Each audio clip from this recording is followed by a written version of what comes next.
The following compilation features unsettling and spine-chilling tales sourced from Reddit's horror communities. Reader discretion is strongly advised. These narratives may contain graphic descriptions, psychological distress, and themes that could unsettle sensitive individuals. Proceed with caution, as immersion into these eerie stories may provoke fear, unease, and sleep disturbances. Enter this realm of Reddit's creepy horror stories at your own risk, as the line between reality and the macabre may blur within these chilling narratives.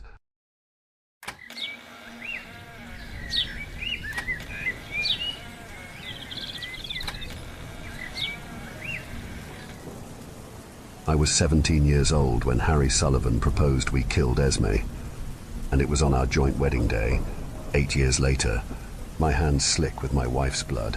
When his words finally hit me, there was a drilling sound in my head. Sometimes it was loud, other times it was faint, barely noticeable, but it was definitely there, getting closer and closer, louder. I should have known not inviting Esme Lockhart to our party was a bad idea, but I was too tipsy to care. In my muddled mind, I would deal with the consequences later. Sitting on the beach with my knees pulled to my chest, a cool beer skimming my lips, I watched the tide ripple under my toes. The wind was trying to snatch the bottle from my hand, blowing my hair from my eyes. Behind me, the party was in full swing, and Esme was being weird again. Even through sharp blasts of wind trying to knock me over, I could hear her attempting to guilt-trip Wylan for talking to a girl. It's not like I didn't expect it. Wylan had told me about the weird notes in his locker, the low-key threats in his mailbox to not even think about leaving for college. I just didn't want to believe our best friend was this kind of obsessed with us. If I'm honest, though, Esme was long past obsession. Infatuation. This girl was a fucking psychopath. Downing my beer, I reveled in the scratchy taste. I didn't even like it, but it was better than drinking straight vodka, which made you a psychopath. Still though, the alcohol was perfect to lower my barriers and force words out of my mouth I had been choking on for years. I like to think the stars aligned when we were little kids, and fate found us. 5 7-year-olds with our hands on the last candy bar, pigtails, 4 eyes, Batman shirt, rich girl, and yellow hat. Initially, we fought for it. I snatched the candy bar up first, claiming finders keepers, only for pigtails to grab it off of me, waving it in the air triumphantly, only for 4 eyes and Batman shirt to form an allegiance, taking it for themselves. I shoved Batman shirt, and he in turn pulled off my hat and made me cry. Rich girl, who had been wandering around, stepped in. We already knew who Rich girl was. Her parents made more money than the Queen. At least, that's what the rumor was in class. Rich girl was rich, which meant she was either a celebrity or a long-lost princess. In reality, her father, Jason Lockhart, had bought our little coastal town. Rich girl plucked the candy bar from the boys and initiated a truce, splitting it 4 ways instead. It was when she was handing out chunks of chocolate did we share our names, grinning at each other with chocolatey mouths. Pigtails was Ariosa, 4 eyes, Harry. Batman shirt was Wylan. Rich girl, Esme. And yellow hat was me. The rest was history, I guess. Following that day, the 5 of us became inseparable. In school, we became an unbreakable clique. As littles, we made our own games and spent countless hours at the beach on weekends playing pirates. It was fun. Those summer days and nights will be etched into my mind forever. A blur of swimming in the sea, eating candy, and sharing stories under a late-setting sun. Esme would regularly invite us to play at her house, which reminded me of a palace. She had 7 bathrooms. Who needed 7 bathrooms? As littles, we made a pact. On the last day of summer vacation before 3rd grade, we declared best friends forever. Then, when we were 12, tipsy on Esme's father's expensive wine and spread out on a picnic blanket, we said it again, giggling under a crescent moon. Best friends forever. It was when we reached high school, Esme started to take our pact a little too seriously. I loved her as much as I loved the others, but she didn't know boundaries. Best friends forever was something a lot different in her mind. It started subtly. When other kids wanted to hang out with us, she was adamant that it was just the 5 of us. We were 14 years old, and in our freshman year of high school, making new friends was inevitable. I invited 2 girls to sit with us at lunch, and Esme immediately stood up, dragging the boys and Ariosa to another table. When I stood my ground and plonked down, refusing to follow them, Esme came over and politely asked me to join her and the others. By now, I was getting odd looks from other kids. Esme was a well-known name across town, and so was my name, by default. I was already in way too deep with her family to brush her off. Esme's father had already insisted on paying for my college tuition. I said no initially, though my mother thought it was a great idea. Esme had a habit of throwing cash at us when she thought we were going to leave her. Harry was promised a football scholarship when he showed signs of drifting away to hang out with the varsity team. When Wylan got a girlfriend, Esme surprised him with the guitar he had been saving up for. Ariosa started getting cozy with a classmate, and that classmate's parents suddenly won a lottery I had never heard of and moved away. Initially, she isolated us from other kids, even our family, insisting on weekends away and trips to exotic locations. But we were growing up, and best friends forever was looking progressively less likely. Esme thought our pact was an unbreakable bond, a need to be near each other constantly and be completely isolated from everyone else. Esme thought best friends forever meant we couldn't fall in love, couldn't form relationships. She didn't want us to grow up. In junior year, Harry actually went against her wishes and got a boyfriend.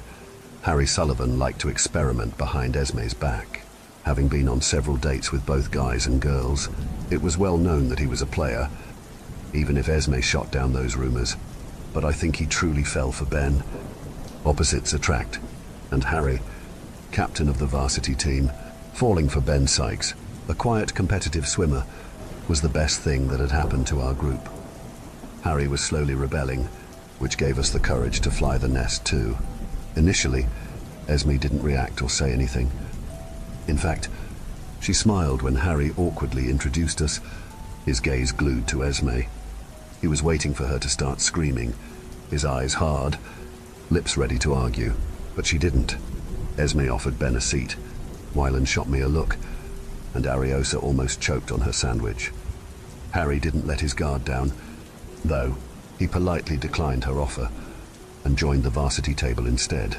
Harry Sullivan was slowly but surely moving away from us, away from best friends forever, and our stupid childhood pact. He wanted his own life, his own friends. Ben was the start of that. Again, I was sure Esme was planning something. She forced Wylan's friends to move schools and ripped Ariosa's boyfriend out of town, so it didn't make sense to me why she was letting Harry get away with it. She even restricted us from talking to adults, unless it was our parents. Harry could have limited conversation with his coach, only in school time, and Wylan was only able to join the drama club if he promised to let the rest of us sit in the audience.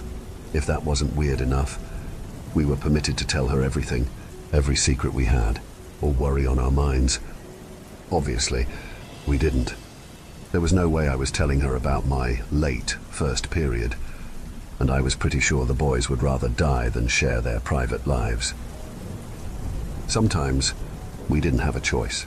Esme would lock us in her car and demand every private detail, and it was less exhausting to just spill our guts. I made the mistake of talking to a girl, Emma, at the start of the year. Esme may not have been in all of my classes, but she had spies, kids that were paid a decent sum of cash to make sure none of her friends were socializing. Emma switched classes a day later, and when I tracked her down in the hallway, her eyes widened, like she was frightened.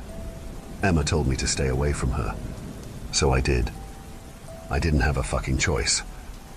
I should have known the boy watching us gush over TV show crushes was loyal to Esme.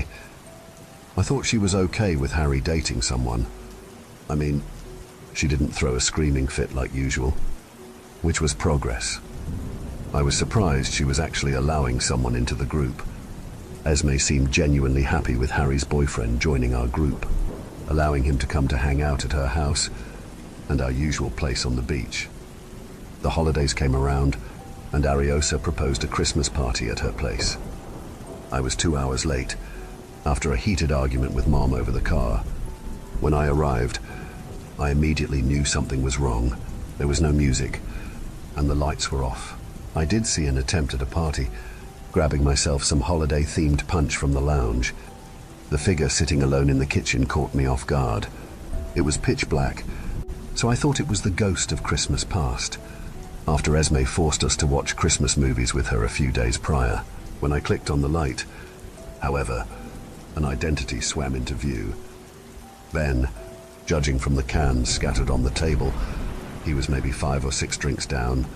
Harry's boyfriend regarded me with an almost pitiful smile. "Hey, Thea." His voice was a kind of croak. Ben held up his can in a mocking salute. "Merry Christmas." "Hey." I poured him a glass of water, sitting down hesitantly, my hands wrapped around a glass of punch. "Is everything okay?" "Oh yeah, I'm great." Ben's sarcasm needed work. Harry was a master of irony, so maybe he was rubbing off on him. Ben downed another beer. "I missed a swim meet to come to this stupid party." Ouch. Technically, it was an Esme-centered party, so we were all there against our will.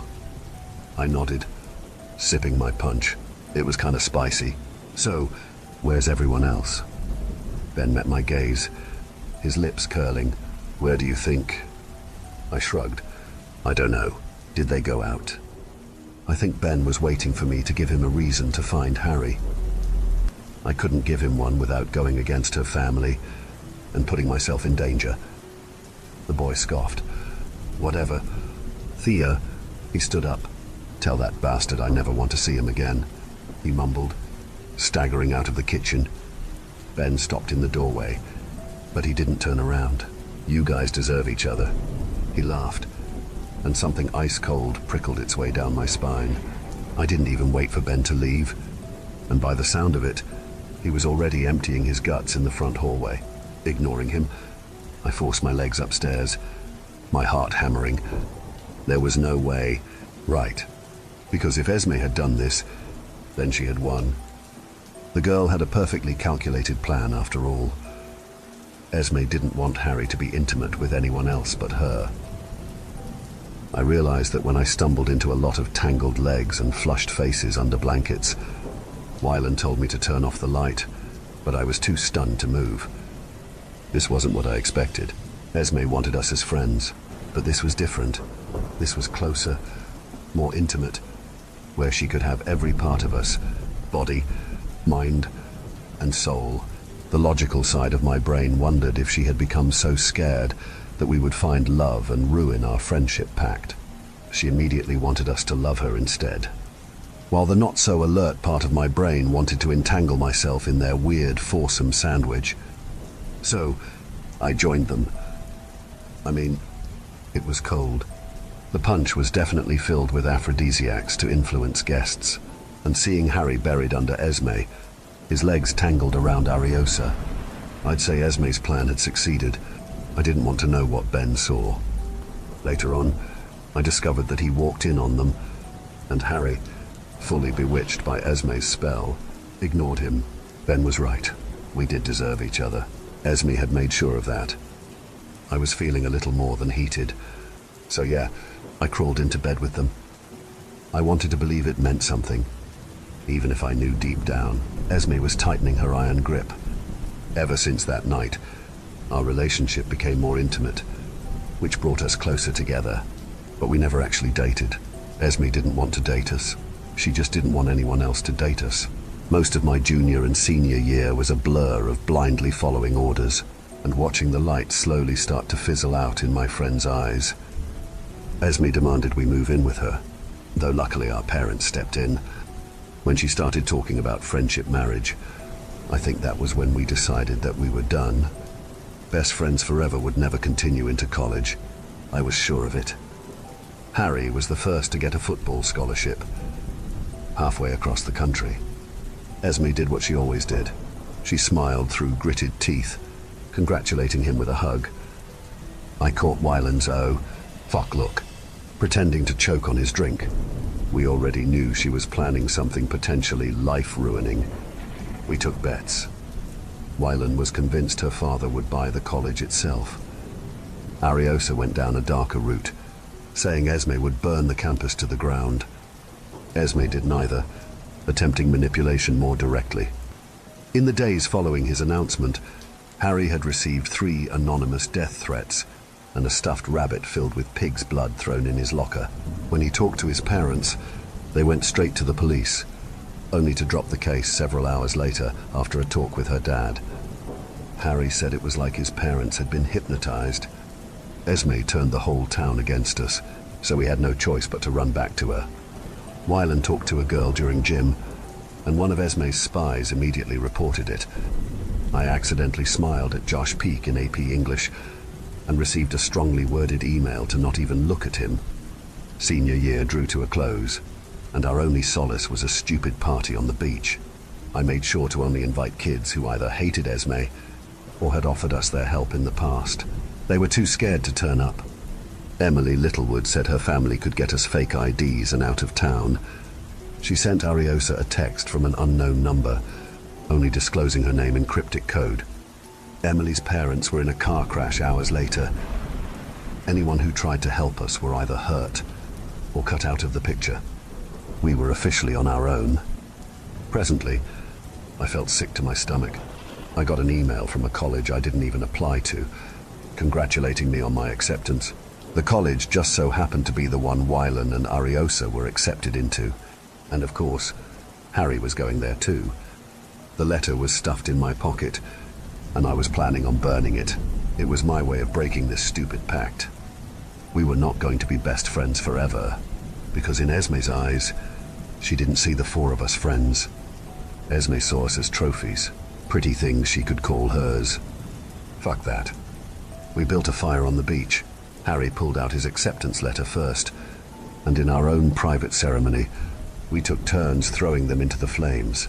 I wanted to laugh in relief, but I was too scared to laugh, too scared to smile, constantly looking over my shoulder to see if we were being watched. I started to let my guard down, slumping on the sand to eat charred marshmallows and talk shit, when Esme herself turned up with a crate of beers. Wyland shot me a death glare, because I was usually the one who accidentally exposed our location, but I had been so careful. Ariosa immediately stiffened up, and Harry rolled his eyes, draining the rest of his beer. I think he was expecting it. We had all mutually agreed that Esme and her family were witches. Ariosa's expression twisted with genuine fright, and she panicked, plucking the smoldered remains of our letters from the fire and stuffing them in her backpack. I was sure she burned herself from the way she kept wafting her hand, wrapping her fingers around an icy beer, though she was more scared of getting caught trashing Esme's gift. Luckily, Esme didn't notice, excusing herself for being late. Harry was uncharacteristically snappy, leaning forward in his chair. The boy wasn't even trying to hide his disdain for her. 2 days before, he broke down in my car. It was the only place without a camera, without spies hanging around. Wyland was sleeping in the back, and Ariosa was dancing in his lap.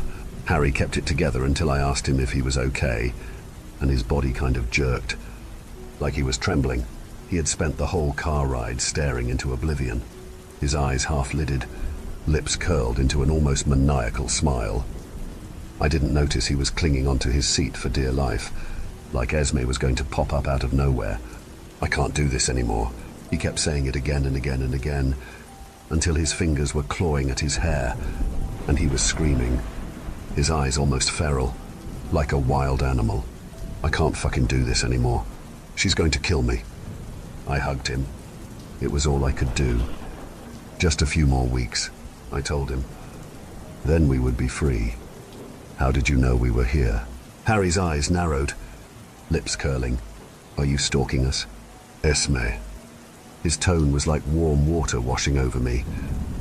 I thought it might finally push her away. Esme shot him a grin. I always know where you are, she said, ruffling his hair. I was just making last-minute arrangements for something special. Harry wasn't playing around, scoffing through another mouthful of beer. And what's that? He mumbled under his breath. Another death threat. Esme seemed to notice his disobedience, though she didn't say anything, maintaining her wide smile. That's a secret. Harry Saturday, back in his chair, nursing another beer. Weiler nudged him to stop drinking, but he protested with a groan, slurping from the can. I'm sick of being ordered around, he said, downing another beer, as if in protest. I'm gonna do whatever I fucking want. His half-lidded gaze fell on Esme, who had visibly stiffened up. You do whatever the fuck you want, and I'll do whatever the fuck I want. He saluted her with his drink. All right. When Esme didn't respond, Harry threw his empty can at her. The girl didn't even flinch. I'm going to Duke. You psycho sponge, Harry spat, and I caught Weiland's wry smile. Ariosa's expression brightened. Duke was always his first choice. I don't want to go to your fucking college. Esme, I don't want to be anywhere near you or your family. You're a leech. You leech onto people and suck the life out of them, and then throw money at them when they want to leave. What you're doing is borderline psycho. You take everything away from us. When we find friends, you make them disappear, and when we find someone, you throw yourself at us, like a leech. Gulping down beer, he was just getting started. That night with Ben, Harry choked out, "You fucked with our heads." He spluttered on a sob, and Harry moved to grab his hand, but he shoved her away, his lips curling into a snarl, angrily swiping at his eyes. No, get off of me. It needs to be said. His gaze flicked back to Esme. You turned my parents into mindless followers of yours, so you could keep me under your control. You manipulate us with money and vacations, and fancy scholarships. I mean, who fucking does that? Huh? What kind of person goes to these kinds of lengths to keep friends? He laughed. You threaten and isolate us, and seriously think we want to be friends? Harry let out a shuddery breath.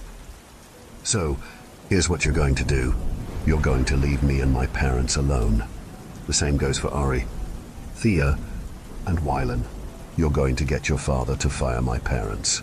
And then you're going to get your connections you keep bragging about to cancel the scholarship I don't even want. If you don't, I'll happily contact the police and get your ass thrown in jail for stalking. His smile was harsh, almost manic. When Esme opened her mouth, Harry tipped his head back, dazedly blinking at the sky. Not the police under your dad's thumb, he said with a snort. I'm not fucking stupid. I mean outside of town, where you'll face actual consequences. His eyes darkened. After tonight, I don't want to see your face again. His words were venomous, and I reveled in each one. Find new friends in college, Esme, and pray that they tolerate your psycho bullshit.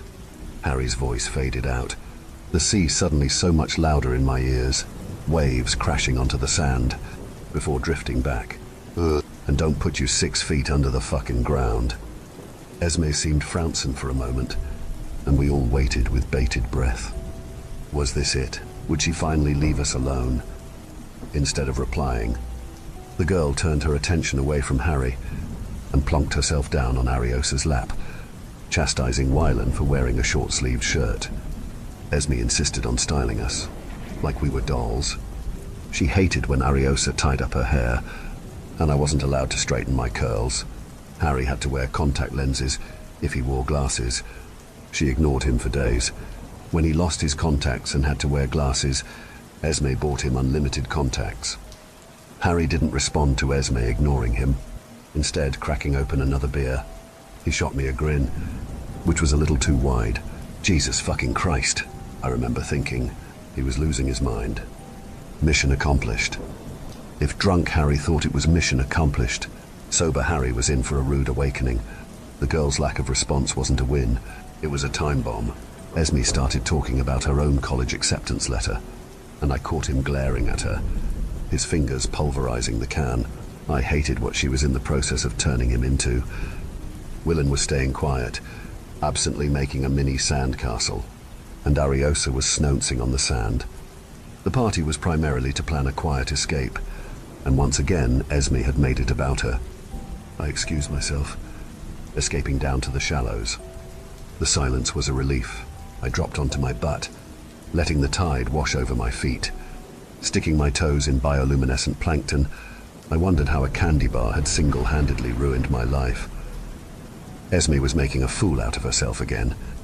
In the corner of my eye, she was standing with her hands on her hips, blonde curls being whipped around in the wind. Wylan had done something wrong. I had no idea what it was, though from the sound of her voice, it sounded like he'd been hiding a friend. It was when I was watching the sea wash up on the sand. I heard it again. Drilling. It felt close, but also far away. We could just kill her, you know. Harry was standing behind me, swaying slightly, a fresh drink in his hand. He looked like a ghost under a moonlit sky. His cheeks were too pale, dark brown hair glued to his forehead with sweat. He wasn't smiling. Esme said it was his best attribute, so he made sure to never smile around her. I took a moment to drink in how hollow the boy looked, both body and mind, his dark eyes barely focusing on me. Esme had turned him into a shell of himself. Not just Harry. Ariosa had lost that glow to her skin, and I was sure Wylan was going grey at 17. Even looking at myself in the mirror, I was constantly on edge, my cheeks starting to deflate.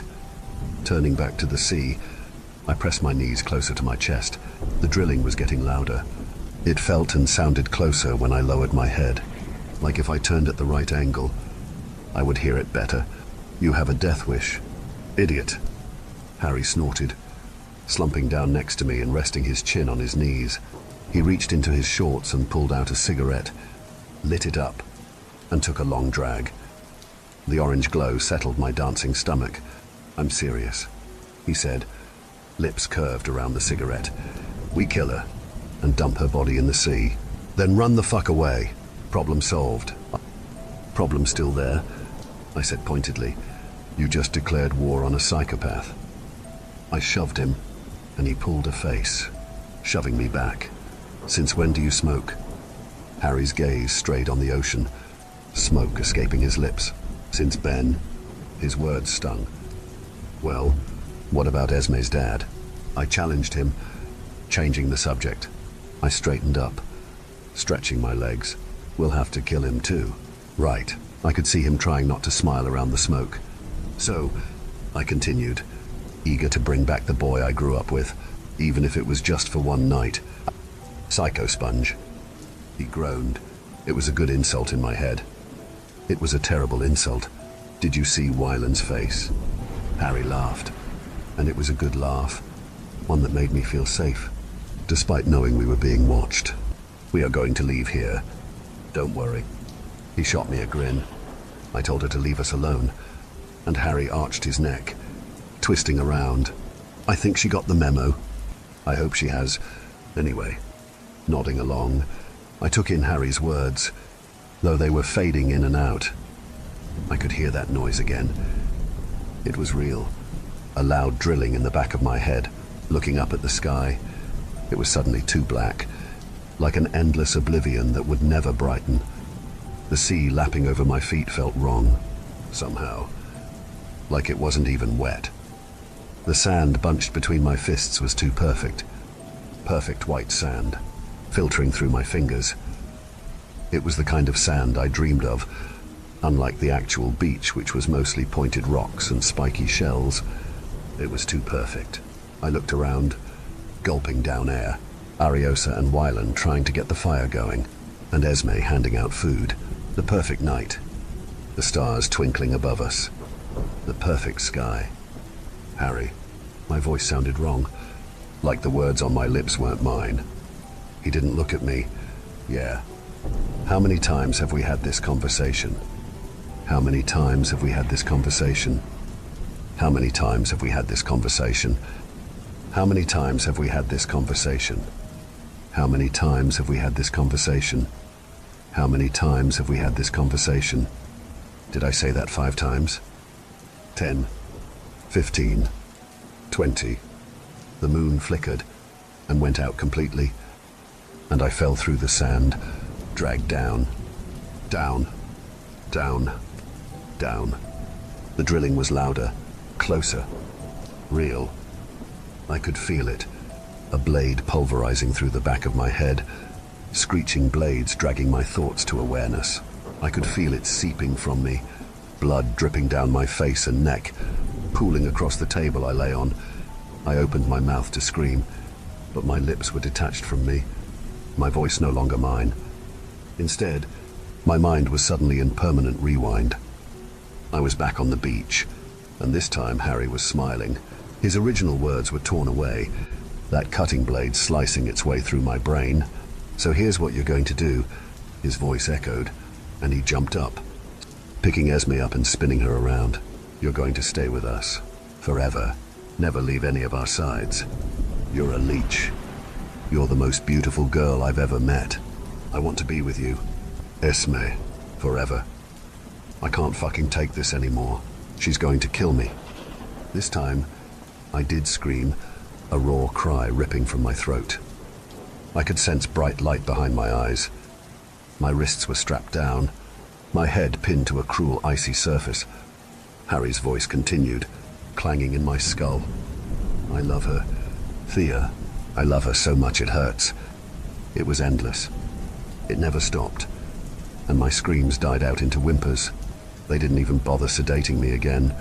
I felt everything, every cut and slice, the warmth that glued my hair to my face, and the saw that sheared all of it off.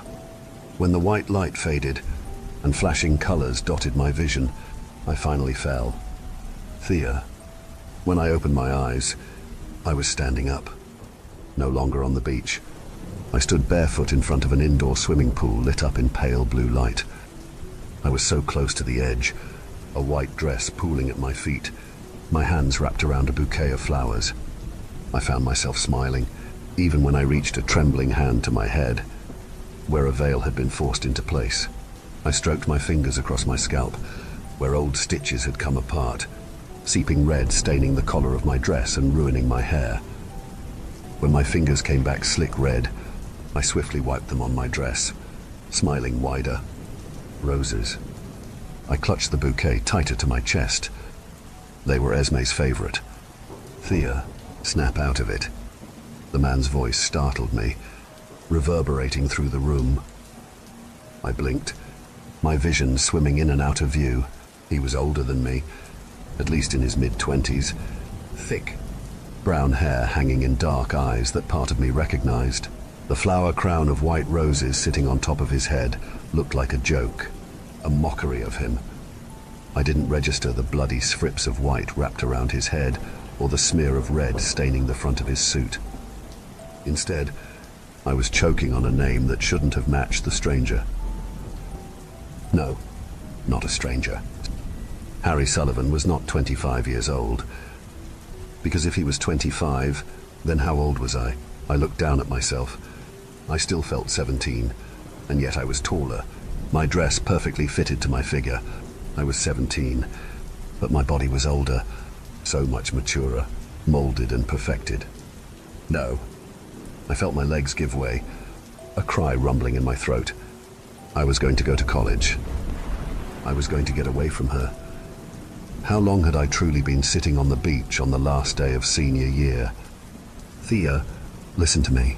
His hands found mine, clammy and stained with blood. But it was him. And I wanted to cry, wanted to ask how he had jumped forwards in time, when I already knew the truth. I was in denial. And denial was agony. I moved to wrap my arms around my friend, but he shook his head. "No, don't move," he hissed out. "If you move, she'll know something is up." Opening my mouth, my throat tasted of rusty change. "How long?" I wanted to scream, my chest aching.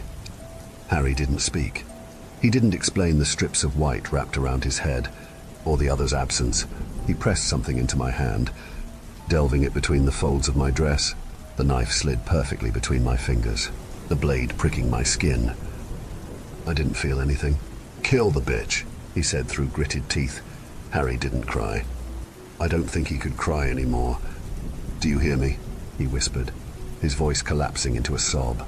I wanted to know what had happened to him, what 8 years had done to my best friend. Fucking killer. Thea. The doors flew open, the sound of heels clicking loudly on marble. Harry dropped to his knees, and I straightened up, fashioning my expression back to vacant. I wanted to help him. He couldn't stand up. His head bowed. If I was going to kill her, though, I had to catch her off guard. Esme appeared, a blur of golden curls and fluffy pink. She was noticeably older too. Esme Lockhart was still beautiful, almost breathtakingly so. Her expression may have looked maturer, but that psychotic gleam was still there, twinkling in her eyes. Harry. Her voice was more of a bird-like squawk. I stayed frouncing, watching the girl march over to him, entangling her arms around his waist. You do realize it's bad luck for the groom to see his bride the night before. Harry didn't fight back when she pulled out a silk cloth, wrapping it around his eyes, her hand slipping over his mouth. Esme's lips found his ear, and I heard every word.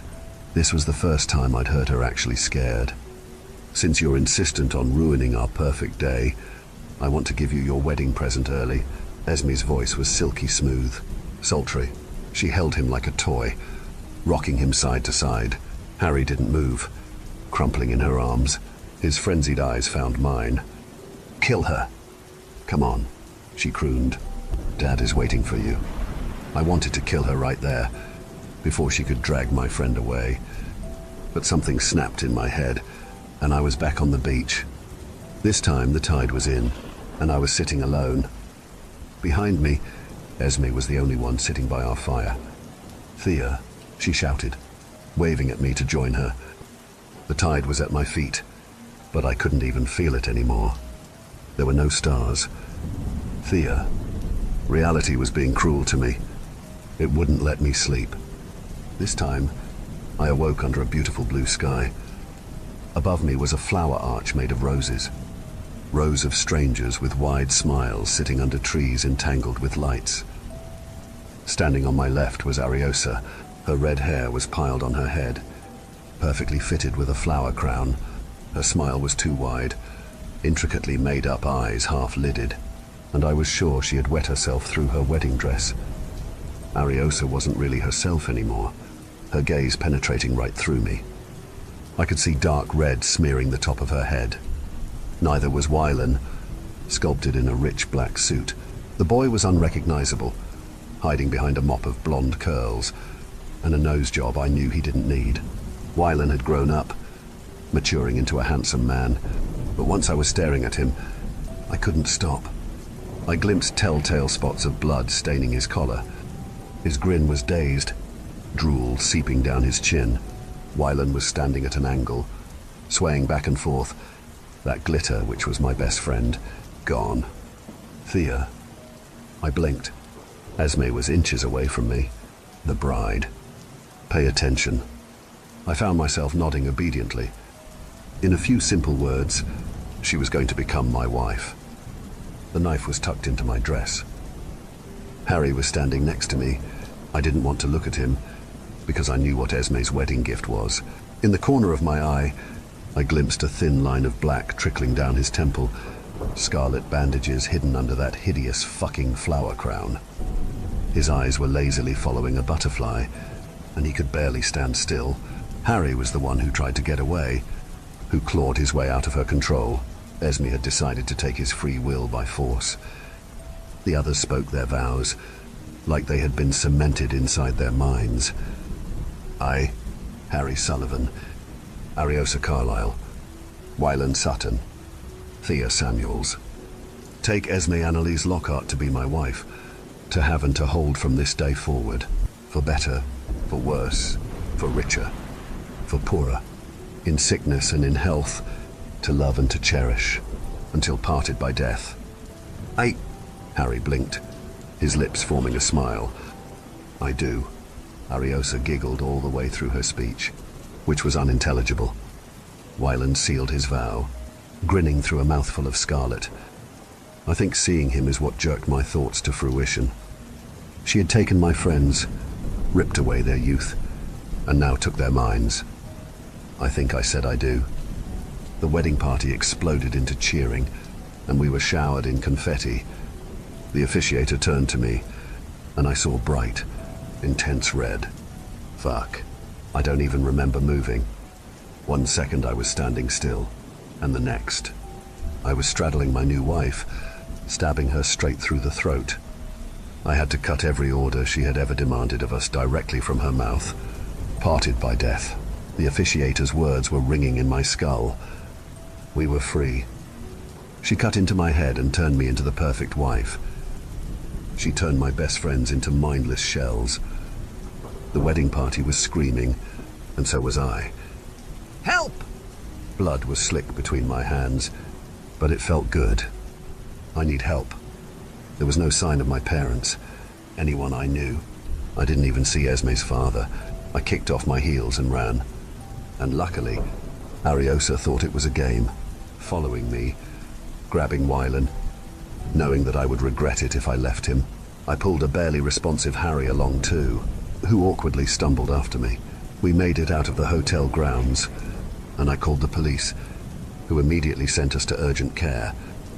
I spent 2 weeks in the emergency room, and I got 2 visitors. Emma, from high school, she hugged me, and so did her 5-year-old girl. The second visitor was a surprise.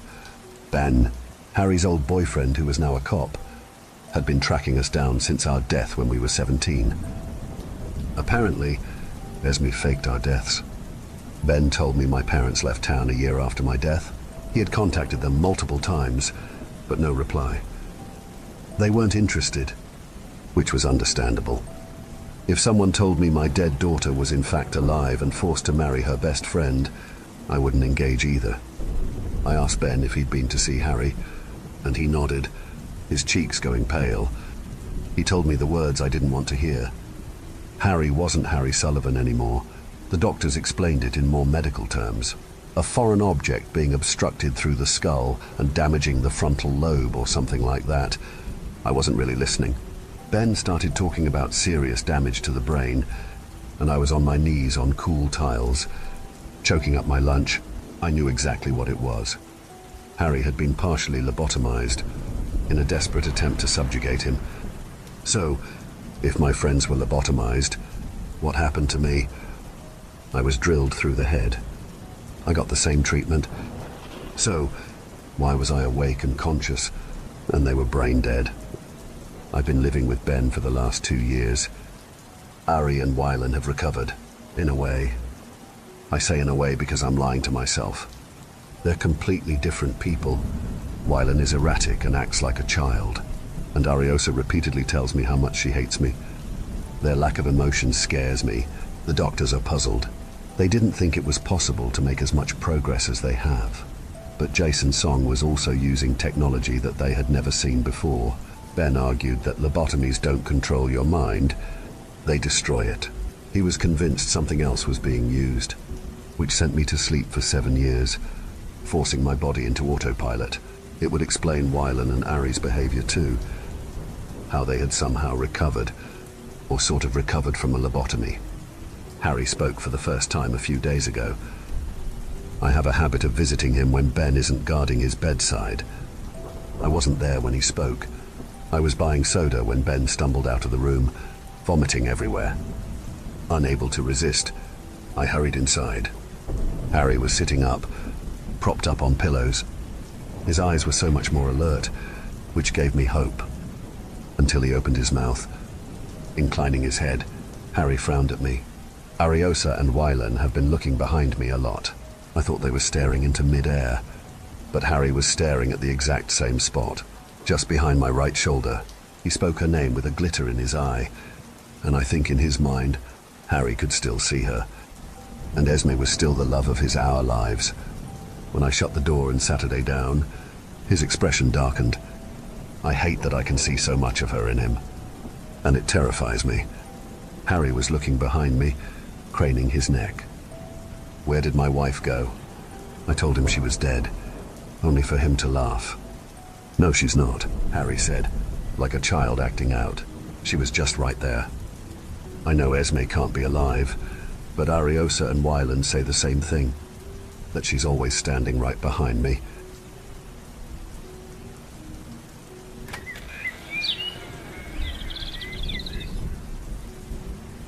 I first discovered the wreck a week ago, and I pray to God that I am strong enough to never return to it again. Already, I can feel something urging me to go back. I'm a good man, and will do my best to resist the temptation. I know already that it will not be easy. What was all that about? Said Sarah as we loaded our scuba gear into the back of our old pickup truck. I grinned, flexing my muscles playfully. There is something down there. Oh, please, you're not trying to pull one over on me, are you? Her gaze lingered on my chiseled physique, a testament to years spent working in the dive industry as an instructor and course director. I'm not kidding. There really was something. A submarine. Sarah raised her eyebrows and began peeling off her figure-hugging wetsuit, and I could not help but notice the admiring glances of a couple of younger passing tourists.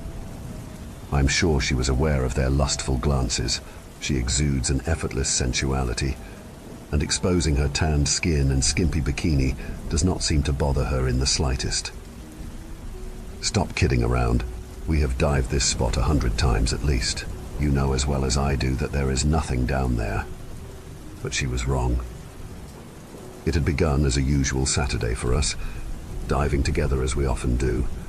Sarah is not only my girlfriend, but also a talented photographer whose stunning images have graced the pages of international magazines. Her skill and professionalism have won her countless awards, and today she was intent on getting some shots of an invasive mantis shrimp species that had started to become more common in the azure waters around the Maltese coast. As we descended into the water, Sarah immediately began searching for the shrimp. She knew where they were likely to be found, but the search process was tedious. I followed along dutifully, watching her graceful form move through the ocean like a mermaid. However, after 10 minutes of this slow-paced exploration, I couldn't take it anymore. I needed a little more excitement. So I signaled to Sarah that I was going off on my own for a bit, and she gave me a playful wink before continuing with her search. As I swam away, I looked back and couldn't help but admire how she moved through the water effortlessly and gracefully. She was more than capable of taking care of herself in these shallow depths, but sometimes I couldn't resist the urge to protect and watch over her from a distance. As I descended into the familiar waters, the sun shimmered through the crystal-clear ocean, casting undulating diamond-shaped patterns upon the enormous blocks of rock littering the shallows. I gently finned over the lip off the drop-off at 20 meters and looked down. My attention was immediately drawn to a large, dark shape that seemed to lie upon the sandy bottom at perhaps 30 meters, like a giant guardian of the depths. My heart raced with excitement as I moved closer, and my eyes widened in astonishment as I realized what the object could be. Without hesitation, I swam deeper, eager to investigate this unexpected discovery that filled me with a sense of both euphoria and fear. The German U-boat had presumably lain undisturbed upon the seabed for over 70 years, a haunting reminder of the past. Its once sleek and deadly exterior was now rusted and covered in algae, giving it a strange, ghostly appearance. As I dove towards it, a feeling of unease settled in my stomach. What tragic circumstances had led to its sinking, and what secrets were hidden within its flooded confines? At a depth of 30 meters, I would get through my air fairly quickly, and I also had limited time if I wanted to avoid decompression stops. But my curiosity prevailed, and I swam towards the stubby conning tower. Only then did I start to worry that the sub might contain dead bodies. What had happened to the crew? Had they been able to escape? Or was their final resting place within the flooded confines of this steel sarcophagus? I know now that I should never have done what I did, but I could not stop myself. An overwhelming urge gripped me, and I peered through the open hatchway into the mysterious and dark interior of the wreck. Later, when I returned to Sarah's side, she was still absorbed in taking photographs and hardly acknowledged my return. Excitedly, I grabbed her arm and shook it, trying to get her attention. She gave me an annoyed look as I thrust my dive slate in front of her mask. After much signaling and insistence, she only read what I had hastily scribbled on its surface in pencil. I found a wreck. Understandably, she looked surprised, as we knew there was no known wreck within 5 miles. Slightly begrudgingly, she followed me towards the drop-off. I was leading and kept looking over my shoulder to ensure Sarah was still following. I could hardly contain my excitement as we swam over the ledge and looked down. Sarah gave me what I would call one of her looks as I stared down at the seabed in disbelief. The U-boat had vanished, but there was something there. I saw it. I told Sarah later as we drove back to our apartment. "You thought you saw something," she corrected. "Maybe you were just knocked. It looked pretty deep." "I suppose that could be it," I said. All the problems with Jurgen and the dive school must be getting to me. She smiled and ran her hands through her salty blonde hair. "I'm thinking of taking a long shower when we get back," she said nonchalantly, before shooting me a suggestive glance from underneath her lashes. "And you should join me. You really could use some stress relief." We both could. Sarah put the radio on, and we drove back to our beachside apartment. She sang along beautifully and harmonized with the songs on the radio, and I lost in anticipation of what was promised to come. As we pulled into the driveway and I killed the engine, Sarah hopped out of the pickup and headed for our apartment. "Come on, slow. Coach, let's wash off all that dried up salt together," she said, her voice barely above a whisper, but vibrant with promise. "Perhaps we can find our kind of adventure in the depths of all that shower steam, shall we?" I grinned and followed her into the apartment. I did not mention that I had peered down the hatchway into the flooded submarine or that I had explored its darkness. All the problems I'm now experiencing with my dive school started about 5 years ago, as the price of exotic destinations dropped and more unique scuba diving destinations became available. My business slowed down. My customers seemed to have been lured away by the white, powdery beaches and waving palm trees of places like the Caribbean, the Maldives, and even Papua New Guinea. It was getting so bad that I swore that I would strangle the next diver I heard mouth that well-worn phrase, "The Med is dead." Eventually, last year, against my better judgment, I took on a partner, Jurgen. He offered to buy half of my business and bring in lots of extra customers through his network of dive clubs in his native Netherlands. It seemed like the perfect solution at the time. To begin with, things went very well. After spending so many years of hard work building up my dive business by renovating an old derelict building on the coast, adapting a fishing boat, and paying for expensive advertising in glossy dive magazines, I was suddenly able to relax a little and let my partner take some of the strain. This turned out to be a mistake. Before long, almost 8% of our customers were from the Netherlands, and I was getting hardly any bookings from anyone else. Even when I did have some of my own customers, I got the feeling that they were less than happy that the dive trips were dominated by Jurgen's customers, who all seemed to know each other. Not too long after, Jurgen came to me insisting that he should get more than 50% of the profits, as he was bringing in most of the customers. We argued about this constantly, and it even got to the stage where he threatened to sell his share of the business to another acquaintance of his and take his divers elsewhere. 2 weeks ago, Jurgen announced that he wanted to buy me out. After all these months of bickering, I was on the verge of accepting the less than fair market price he had offered me, but that was before I discovered the wreck. The day after I found the mysterious U-boat, Jurgen took a boatload of his customers to one of the local dive sites. Sarah was planning to review the digital shots of shrimp and edit some other work, but the deadline was rapidly approaching. Her little hobby, as she had termed it a few years ago, had become a real success. "Have a great day at the dive school," she said, giving me a quick kiss before hurrying off to the room she used as her office. I had no intention of telling her what my actual plans were. An hour later, I was passing over the underwater ledge and looked down. The wreck was there, just as it had been when I first found it. A hauntingly dark silhouette set against bone-white sand. I had not imagined it. The wreck really did exist. This time, I made sure that I was suitably equipped to allow myself a thorough examination of my discovery. As wrecks go, it was rather odd. It sat upright on the bottom, its ship-like bow slightly buried in the sand. I swam around it but failed to find any obvious damage, making me wonder whether the crew had deliberately sunk it. It just sat there, on the bottom, as if silently waiting, hidden in the depths, until it was time to pounce. Reaching the conning tower, I gazed down through the open hatch. Surprisingly, there was little marine growth around the edges, and after clipping a guideline to the stubby radio mast, I went inside. My first impression was one of intense cold. I guessed that this might have been due to sunlight from above being unable to penetrate the wreck to warm the non-moving water within it. As I played my powerful torchlight over the interior, a mass of pipework and sheathed wiring, I could not help but feel a sense of great curiosity. There did not seem to be any apparent reason for the U-boat's sinking. Due to the confined space, moving around was difficult. I had opted for a small rebreather instead of traditional scuba to avoid the risk of my bubbles stirring up sediment, which could quickly reduce the visibility to zero.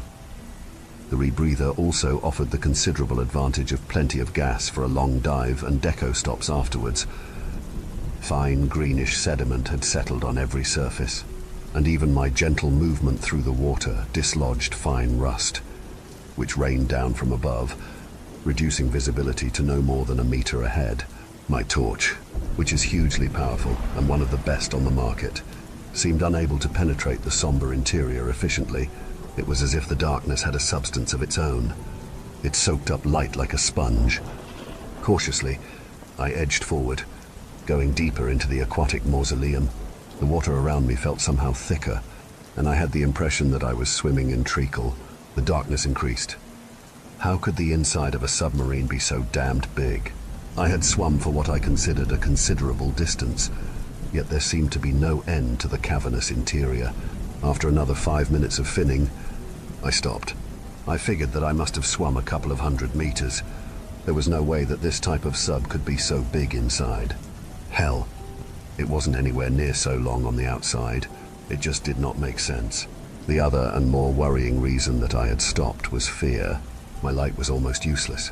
Examining it, I could see that it burned brightly enough, yet the darkness was somehow darker and hungrier.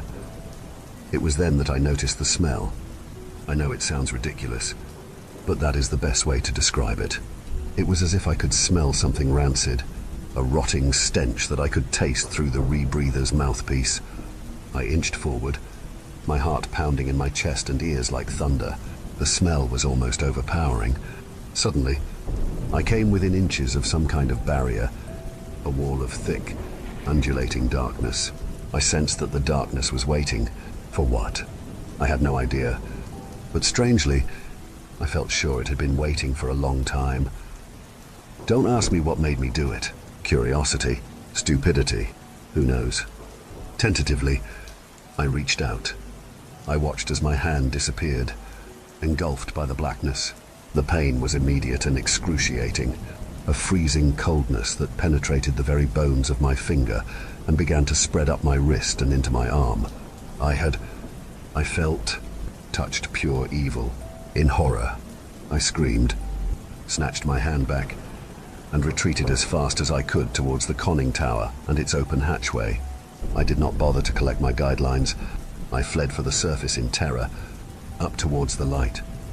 I had no intention of ever going back after that first dreadful experience. For 2 days, I managed to pretend to myself that it had simply not happened. I began to wonder whether or not there might have been something wrong with my recollection of events. Perhaps I was the effects of nitrogen narcosis, though that is not something that has seriously affected me in over 30 years of diving. A distant family member is often described as not playing with a full deck. She spent some time in an asylum. I hope it is not hereditary. I had almost deliberately forgotten about the wreck until I mentioned it to Jürgen. Afterwards, I reasoned that telling Jürgen was an attempt to accept that I was not crazy and had indeed seen something. Of course, now I realize there might have been some other motive for telling him. From the moment I told him about the wreck, he was hooked. Where was it? How deep? Would it make a good dive for customers? It was the first time there had been any semblance of friendship between us for months. He insisted that we should explore it together. How could I refuse? As we descended towards the submarine, I watched Jurgen's face. When the ghostly shape of the wreck began to become visible, his eyes grew wide with excitement. He turned to me and grinned, then finned towards the conning tower. I followed. The wreck looked exactly the same as the last time I had seen it. A chill of memory shivered down my spine. Jurgen looked down into the wreck and then, seemingly on impulse, took hold of the guideline I had left last time and followed it headfirst down into the gloomy innards of the submarine. I did not want to go inside again, but felt grudgingly that I ought to stay with my partner. Inside, it seemed even colder than before. Jurgen was kneeling on the bottom, looking around with his torch, holding the guideline. He indicated that I should go first and that he would follow. I shook my head and signaled that he should lead. He shrugged and then set off, with me close behind. We swam for quite some time before Jurgen stopped and turned to me. He looked confused. We had been swimming for a ridiculously long time. Considering the size of the U-boat, he appeared worried. But I gave him the okay sign, which seemed to be all the reassurance he needed. He swam deeper into the darkness. Nervously, I followed him. Not long after, I began tasting that revolting smell I had previously experienced. The apparent thickness of the water seemed to slow our movements tenfold, and the light from our torches withered to pathetic conicals of light. We had reached oily blackness. I have no satisfactory explanation for what I did next. Perhaps it was because Jurgen had virtually stolen my dive school from me.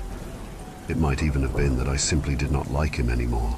Whatever the reason, it is sufficient to say that I pushed him into the blackness. Jurgen fell forward and was immediately engulfed. For a brief moment, I felt relieved, glad to be rid of him. Then all hell broke loose. His panic-stricken face reappeared through the oily film. His mask and regulator were gone, and he was screaming in terror. I could actually hear his muffled cries as vast bubbles of air spewed from his mouth. The darkness began to retreat deeper into the wreck, and it seemed to be dragging Jurgen with it. His arms flailed wildly, his fingers desperately trying to grab onto something. I could hear and see his fingernails scraping and splintering against the cold metal floor. Then he was gone. I felt no guilt, only a weird kind of revulsion.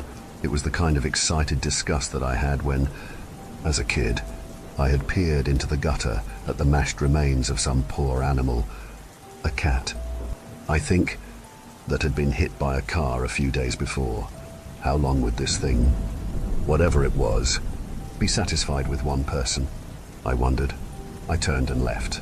Ascending to the surface, I looked back down, half expecting the wreck to disappear. It hadn't. All this happened a matter of days ago, and since then, I have been haunted. I have been haunted by the ghosts of my life. People who have at some time caused problems for me, let me down and disappointed me. Since I have spent most of my life in the diving industry, it is not surprising that most of these people are also divers. It would not be hard to persuade them to explore a virgin wreck of a U-boat with me. It is a temptation that I must resist for the sake of all that is good. I am a good man. Last night, I started to draw up a list of potential diving partners' names. It is just a game. Really, I do not intend to do anything with this list. I am a good person. The list is a lot longer than I had expected.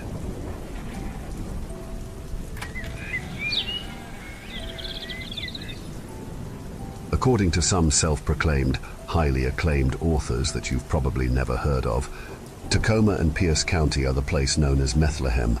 I must tell you they've either never done meth, or had a prostitute or murdered anyone, or they have.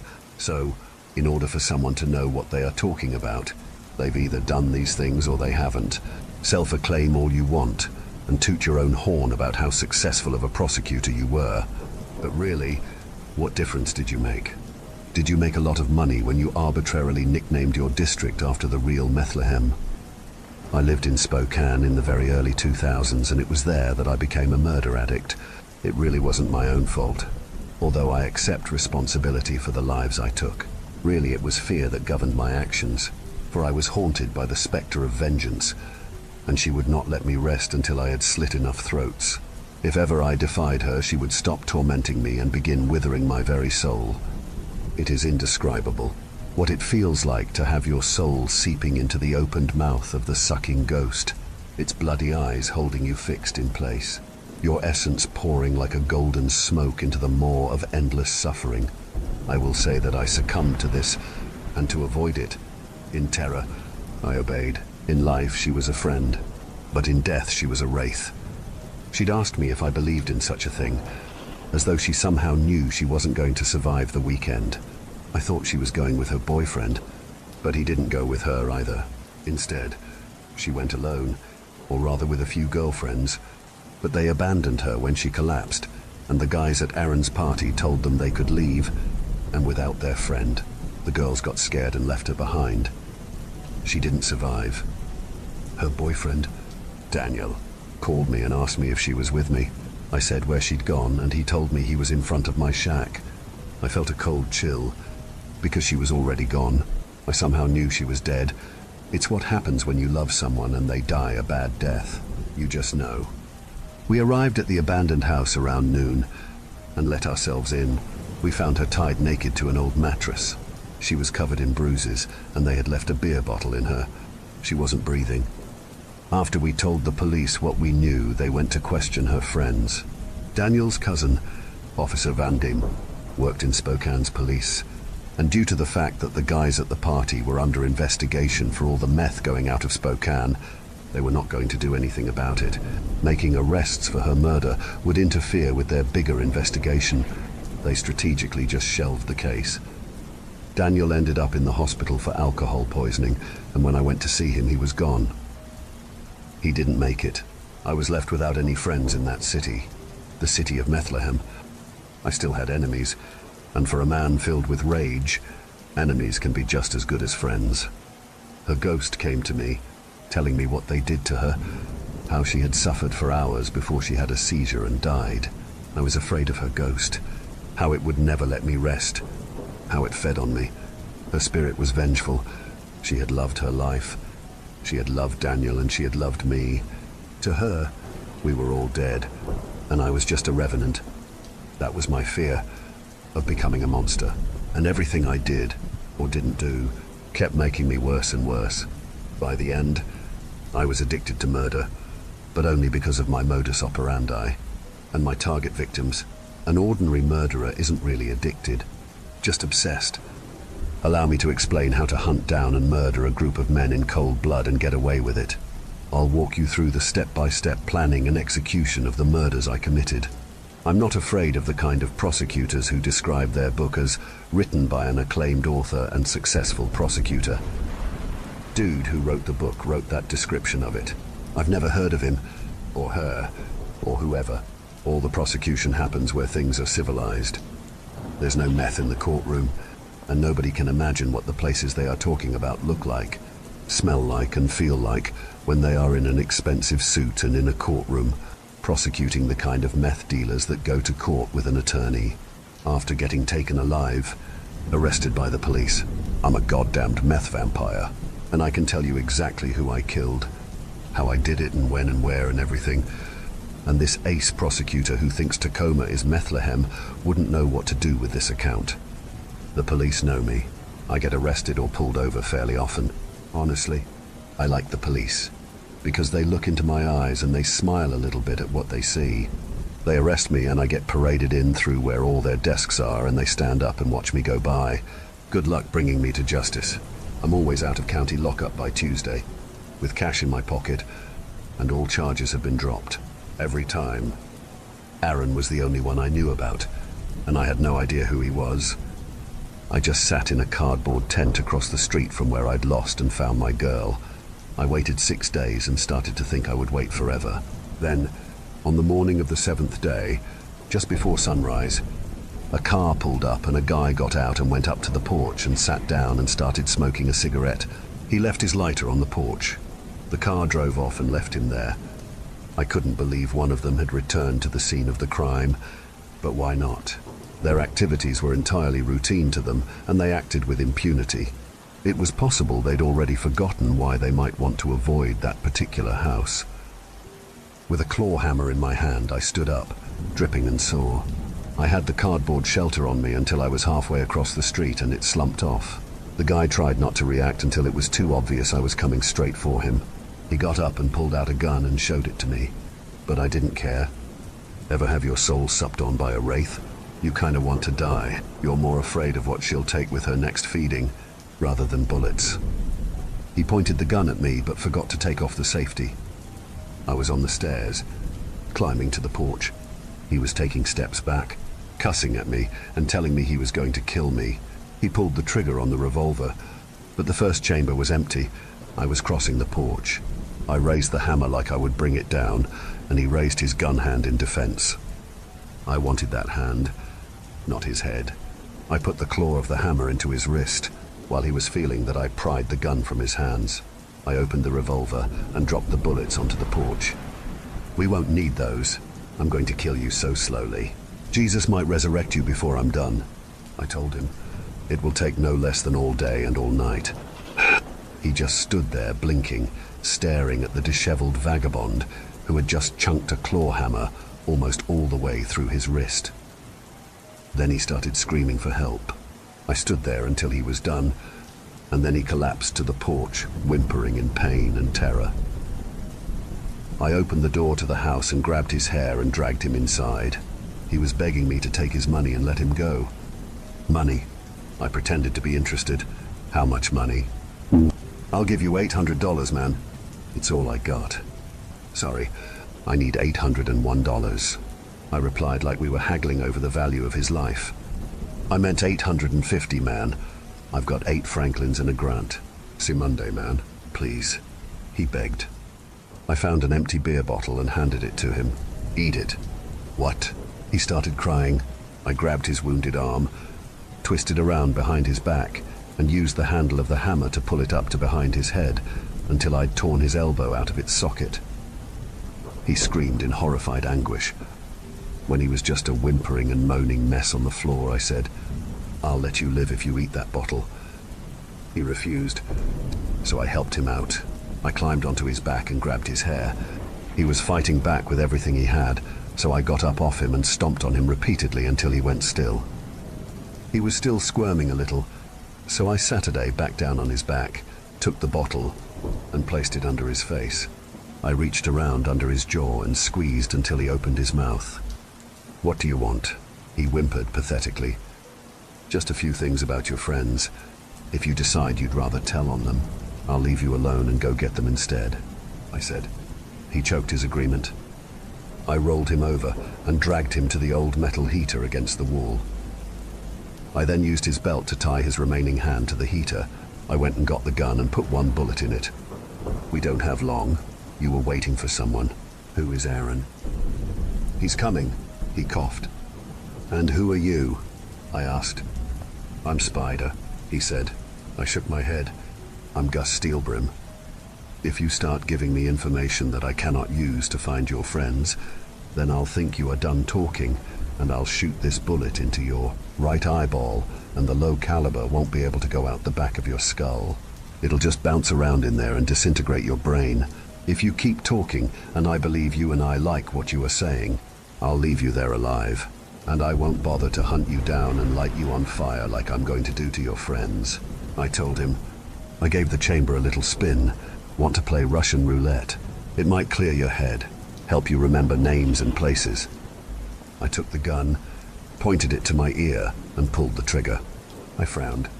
I always go twice. Gives me a boner. I winked, spun the chamber again and repeated my turn. "It's a really fun game. Would you like to play, or do you have a few names already on the tip of your tongue?" "You're crazy. You're so freaking crazy." He was wide-eyed and panicked. His phone started ringing and I took it out of his pocket. It was a cricket, which meant all his associates were on a network. I answered it. "Where are you? Are you in the freak house?" "We're outside with your stuff," Aaron said without me saying anything. I hung up and put the phone into my pocket.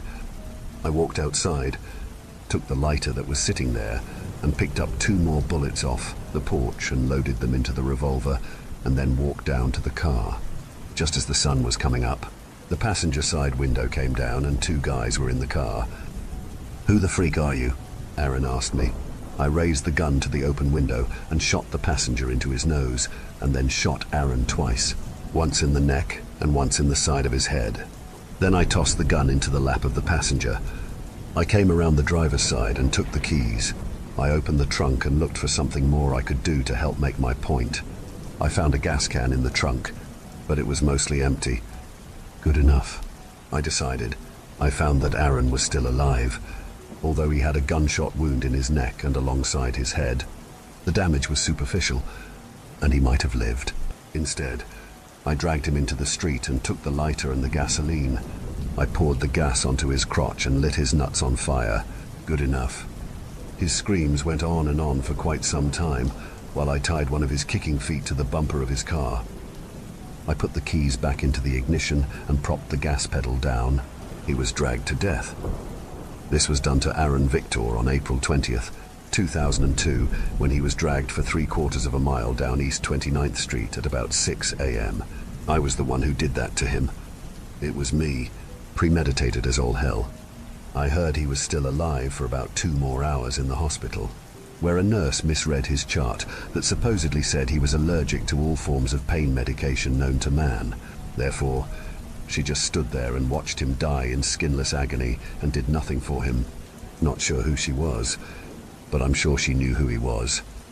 Every day I called another associate of Spider's and offered them a good deal on his stuff.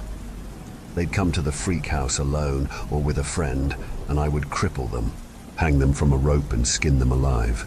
I just tossed their dead bodies into the empty pool out back and left them there rotting in the sun.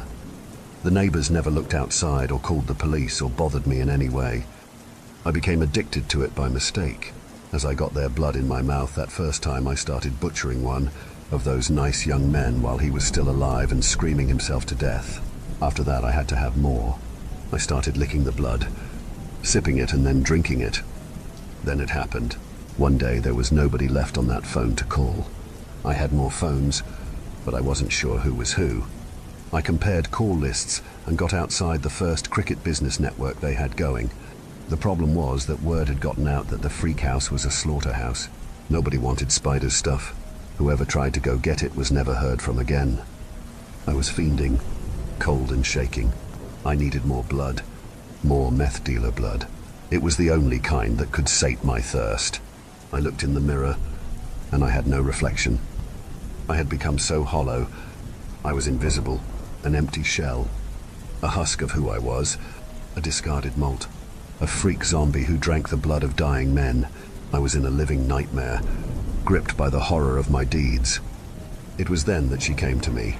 She looked different, like she was when I first met her, all gothic and 16 years old. She used to come to my shack and make coffee for me and tell me stories about tiny creatures she believed in. I'd loved her very much, and I was grateful for her friendship. The monsters had caught her and killed her. Then, she'd caught me and made me a monster. Then I'd killed them all. "I am sorry," she told me, and then she was gone. I wept, cleansing tears, the poisons leaving my body, and breathed in the cloud of whatever good in me was taken from me to make me turn bad. I felt much better, whole again, although all alone. I missed my friends very much. I was sorry too, because all the carnage had done nothing to help me remember her or find peace, had done the opposite. Instead, I was this hideous beast, full of dread. I realized I had to somehow make it all go away. I called Pearson's and Sons Gravel and Yard and told them I had an empty swimming pool full of dead meth dealers who I had tortured and murdered because they had killed a girl. Mr. Pearson told me they don't do business on Sundays because that is the Lord's Day. Therefore, they came and filled the pool with gravel, paved it over, scattered some beauty bark and put a swing set over it, but didn't ask for any money because that would be doing business. I checked into the drunk tank and they let me stay for 5 days while I became human again. The vampiric thirst diminished, and I could think about meth addicts without wanting to drink their blood. I shook and trembled and sweated and confessed to a score of murders while I was delirious. I had to leave Bethlehem. I needed to go back to where it rains. I moved to Seattle and lived there from then on. as I was leaving town in a stolen car that I had found abandoned on Knox Street. I got pulled over. The officer told me he wasn't a traffic cop. I looked up at the strange thing to say, and it was Officer Van Dame who had said it. He just stood there blinking at me behind his cop sunglasses. "What?" I asked him. "Give me the phone," he said. I reached out the window with the phone, and he collected into an evidence bag. Then, without another word, he went back to his car and drove off, leaving me there. I never looked back at that city, at the city of Bethlehem.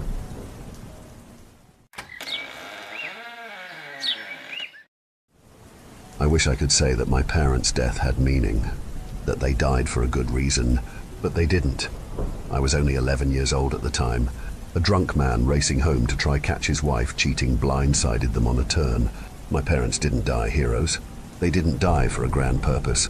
They died because someone took them from me too early. This was the first time I felt real, raw grief. The memory of when I was told, the moment it happened, is snapshot in my mind like a burn that never heals. The way my gut sank like the dip of a monstrous roller coaster. The pit left as my child self realized the permanent nature of it. I can even still feel the tingles in my fingers as the shock kicked in. The words played in real time, but my body felt slowed. Breathing became manual as my vision tilted over and over. I was not emotionally ready for this. I was barely emotionally handling school, so them being taken so callously left me empty for longer than I'd like to admit. After their passing, my grandparents moved into my parents' home with me.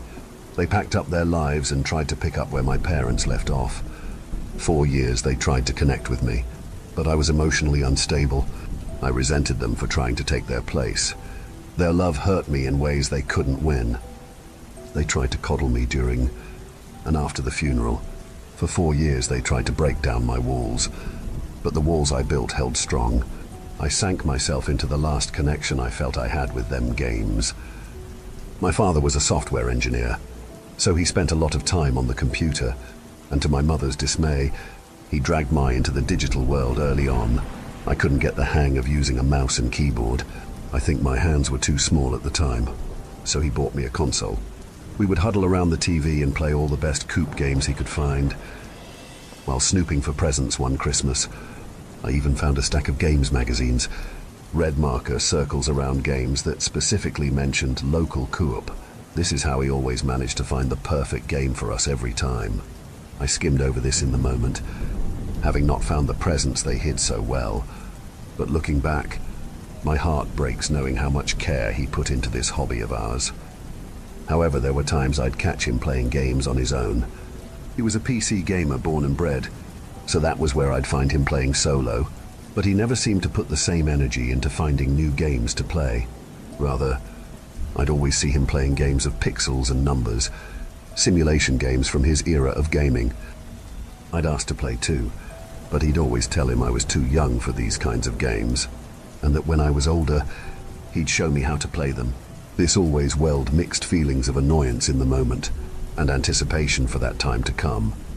But eventually games lost their luster, no matter how much I played, trying to honor them in my mind. I was now playing solo. Not seeing the screen split with another player alongside me was a constant reminder of the pain. I was almost exclusively brought up on split-screen co-op experiences. I was never into playing without my dad, but that's when it hit me. My father would play solo, but he'd play those weird pixelated simulation games. I had it in my head that to enjoy those types of games would make me the adult I idolized him as. But I didn't know where to start. He never talked about them, saving that for a time that would never come. His computer was locked behind a password that was lost forever, so I had to find these games myself.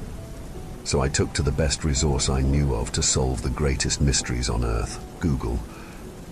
I put in buzzwords of what I could remember: simulation games, indie, single player, old, and pressed search. These words were not very specific, so it yielded a wild variety of stuff, and after hours of scouring each page, I found a forum post about a game someone had made.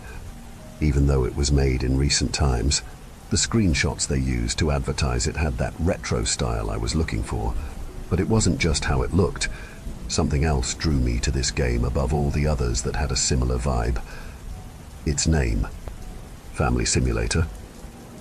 It boasted an extensive game system that you had to manage to keep up an ideal family, something I wouldn't have gone for, opting to lean towards shooters. But it was this dichotomy that made me take the plunge. The instructions were fairly simple for my first time, not just popping in a disk. It ran through an exe file that did all the decisions for me. As the green bar filled, and a sudden wave of emotions overcame me.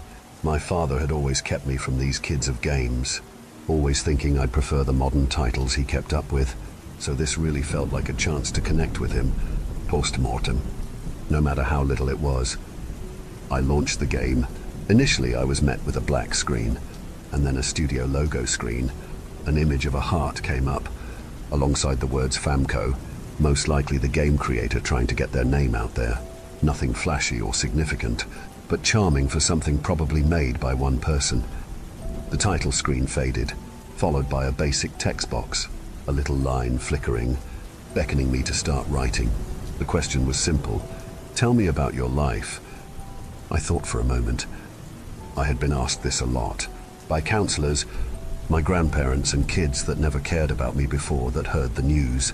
A gesture I just dismissed at face value with a blunt, "I'm fine." They should have known the answer, so I felt insulted each time I was asked. After a while, my grandparents were withdrawn about asking this, seemingly respecting my decision of maintaining distance, and yet, for some reason, that frustrated me. But looking back, I had never truly thought about the answer above a simple no, much less answered it honestly. I had kept all of this inside, and it finally bubbled up to a point, the straw that broke the camel's back. I started typing. All the frustration, sadness, envy, jealousy, all of it was being shoved into this game. Time blurred while I hashed out my rant.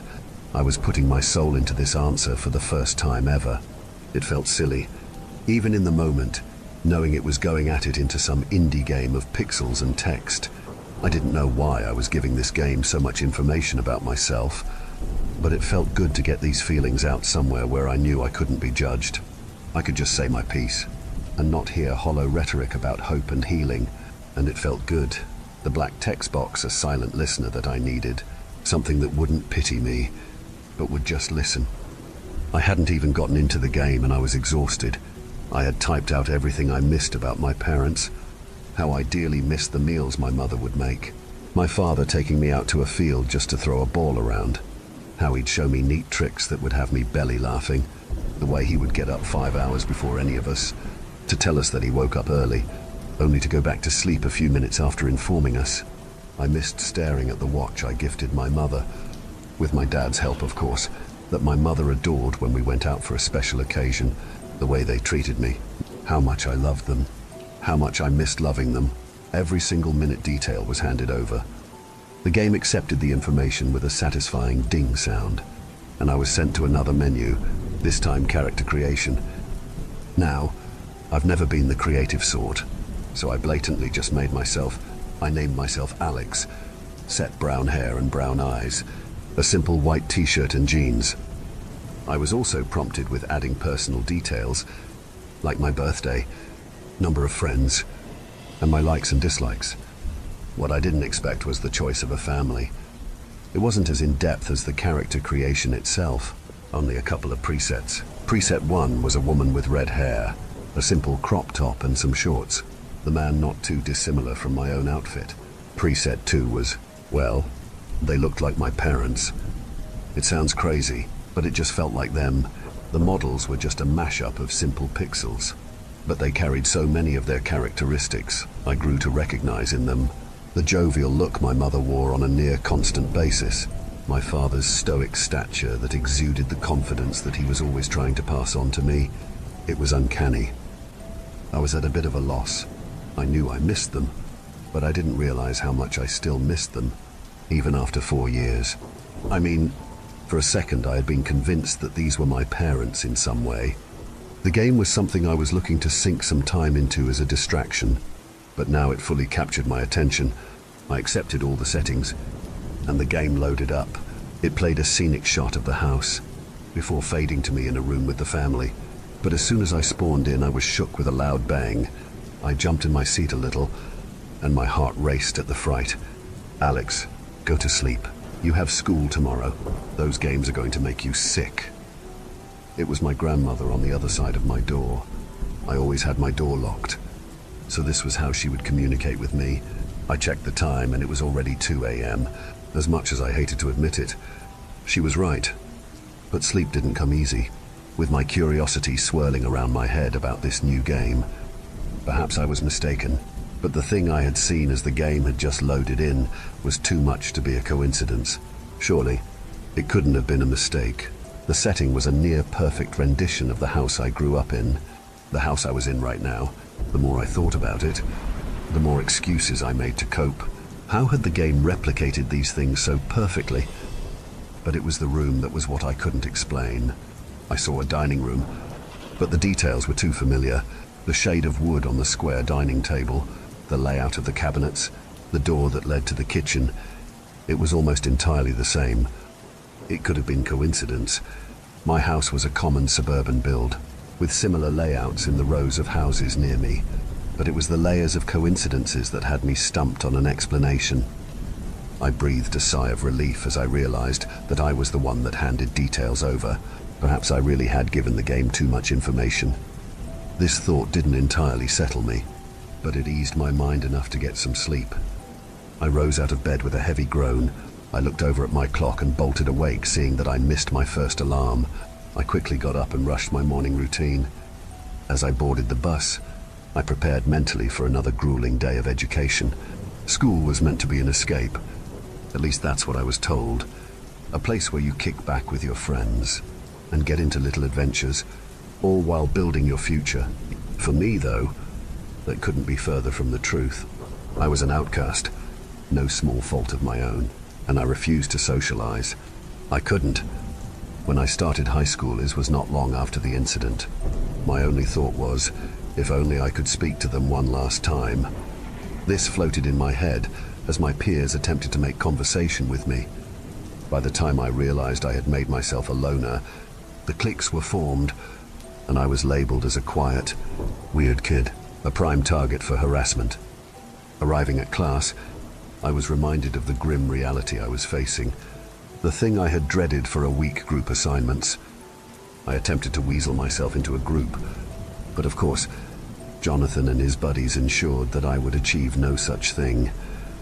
The truth was that Jonathan was just as insecure as I was, but the difference was that he projected his much louder than anyone else, and I was the conduit for his emotional baggage. The teacher saw me alone and exclaimed that whoever had no group would take a test instead. He spoke like he was talking to the class, but it was obviously just about me. I sat in the corner in the classroom, away from everyone else, but instead of getting on with the test, I started to dwell on the game again. I could easily chalked everything down to coincidence, but what if it wasn't? Could I speak with them again? The notion was absurd. Thinking my parents were somehow in that game was an impossibility, but with so much unresolved, there was an irrational part of me that wanted to believe it was true. I bombed the test with how distracted I was, and school couldn't end any sooner. But I knew it wasn't over yet. Jonathan had a knack for finding blind spots from authority. Somehow he'd always catch me alone, despite my best attempts at staying within eyeshot of people, though this sometimes didn't even help when other kids would just turn a blind eye to his outbursts. The only constant was me. A slap here, a slap there. I had learned to ignore them, but in my already emotional state, I ran crying. When I got home, my eyes had already run dry. As I entered through the front door, my grandmother greeted me. "How was school today, honey?" she soothed. Despite her soft tone, the sadness quickly turned to frustration. I shrugged her off with a blunt, "It's fine," and I ran past her. Rushing past the kitchen, a glint caught my eye. A watch. I didn't have time to check. I needed to get back on the game. I slammed my door shut and latched the bolt. I booted up the game and loaded in. It was me, in my own house, with my parents, and it was everything I had always wanted. My pixelated character walked over to my mother, and as I got close to her, a black square appeared. Press enter to interact. How was school today? Honey. Popped up, followed by a box I could type in. This question again. I had grown to hate this question. The people that asked this never seemed to actually care about my well-being, more so just going through the motions of conversation. But I felt safe opening up in this game. The disconnect helped me disassociate from judgment before, so I wanted to try it again, even if just to vent privately. This is where the game became my escape. Another reality where everything was as it was always meant to be. Jonathan keeps bullying me. The kids in the class despise me, and I can't even muster up the effort to stand up for myself, because in all honesty, it's the path I chose. I miss you, Mom. I wish you were here to guide me, to comfort me. As soon as I sent the message, she instantly responded. I see, sweetie. Mom is here for you. Your father and I missed you so dearly, the NPC responded. I felt warm. Those were the words that I had been craving. A craving that my grandparents, no matter their efforts, could never satisfy. The dialogue option disappeared, and with it, so did my ability to interact with her. A sadness lingered over the fact that the interaction was so short, but I wanted to see more. I decided I would take some time and explore the house, and maybe see if I could interact with the father too. I walked down the corridors of my childhood home towards my father's office. A prompt appeared, asking me if I wanted to knock on the office door, and I accepted. He called to come in, and the screen faded out, and back into us in the office. In reality, it was now a room full of boxes still unpacked from my grandparents moving in. But here, the room was back to life. My father sat at his desk, which spanned the majority of the small office's width. This time, the conversation began without a need for me to initiate any prompts. The words of my NPC father flashed across the screen. Hey, champ. Everything all right? No text box came up for me to type in. Instead, this time I was met with two choices. Yes. No. After the talk with the mother, I was feeling a lot better, so I chose the first option. That's great to hear, champ, he responded. This made me smile. Though he would cycle through nicknames and titles to call me, champ was sometimes one of them. It might have been added as a cliché, but even as a coincidence, it still made me happy. Then, the NPC asked me if I wanted to play ball with him. Even though I knew it was all virtual, there was still a small excitement at the idea of playing ball with my dad again. The screen faded to black, and we were in the yard. We passed the ball around for a few minutes, the game looking like nothing more than a PowerPoint presentation animation, but in its own way, it was endearing. Sleep came easier this time. For the first time in recent years, I was fulfilled, as if I had felt parental connections again, even if only virtually. Still, some unease set in as I contemplated the legitimacy of the interactions I just had, if they were simply the execution of basic code or something more. In the moment, I was absorbed with trying to connect to my parents, but lying in bed, I was debating whether feeling satisfied emotionally from a bunch of pixels was healthy. The next morning, as I rushed through the house to catch the bus, I noticed my father's office door was slightly ajar. I'm not a superstitious person, but that room was not in use by my grandparents or myself. It was, for all intents and purposes, a storage room. I gently pushed the door open, and the first thing I noticed was that the boxes had been rearranged, as if whoever had moved them needed space for something. Then I saw it. A ball laying in the middle of the room. The moved boxes could be explained away, but the ball being there made my head spin with questions. It looked uncanny to the one I'd just seen in the game. Not identical, but too close to be written off. The call from downstairs had me pull away from the scene. I was already running late, and the bus wouldn't wait forever. I gave the room one more look before leaving, the snapshot replaying in my head the whole day at school. Another arduous day of school, more isolation, more pointless assignment, more Jonathan. Getting home couldn't come any faster. When I got home, I tried going straight to my room, but was stopped.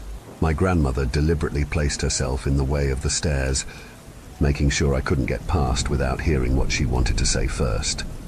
Alex, we're worried about you. We thought giving you space to heal would help. But every day you just shut yourself in your room, I know you miss them. We miss them too. My grandfather stepped around the corner and joined her side. He wasn't on his feet much in his age. Having waited for my grandmother to start as he joined, "How can you know how I feel? You're not my parents," I yelled back, my emotional bottle bubbling. To my surprise, this didn't elicit anger from my grandparents. Rather, their faces turned soft. "Look at us. We're old. You don't think our parents are gone too? But you're forgetting something. They were your parents. Sure. However, they were our kids, our daughter and son-in-law. We loved them, and every day we hurt without them too," my grandmother soothed. "We raised them good, and we can raise you good. You just have to let us in," my grandfather added. I soaked in what they said, but I closed it off. It wasn't the same. It would never be the same. So with my eyes welling, I just ran to my room and locked myself in. After sulking on my bed, I was left with silence. I hated being with my thoughts, so I turned to the noise I used to drown them out. The game. It loaded in, and I was back with my family. My mother greeted me, and I welcomed this much better than how I felt cornered earlier.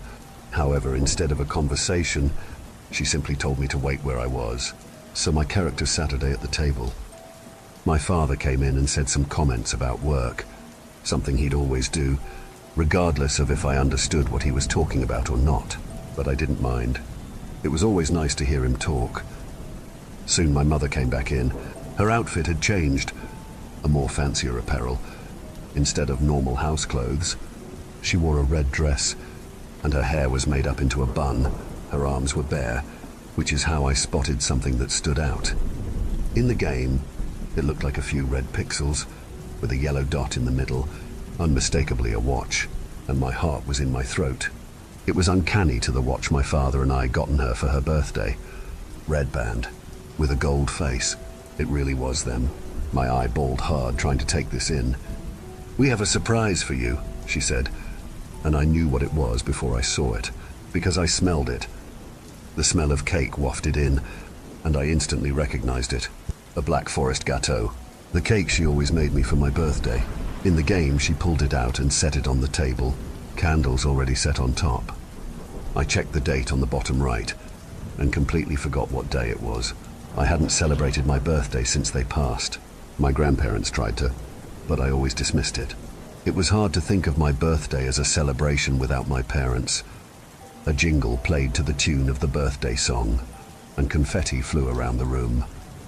My parents looked elated as my character blew out the candle, something I wouldn't have been able to do in my current heaving state.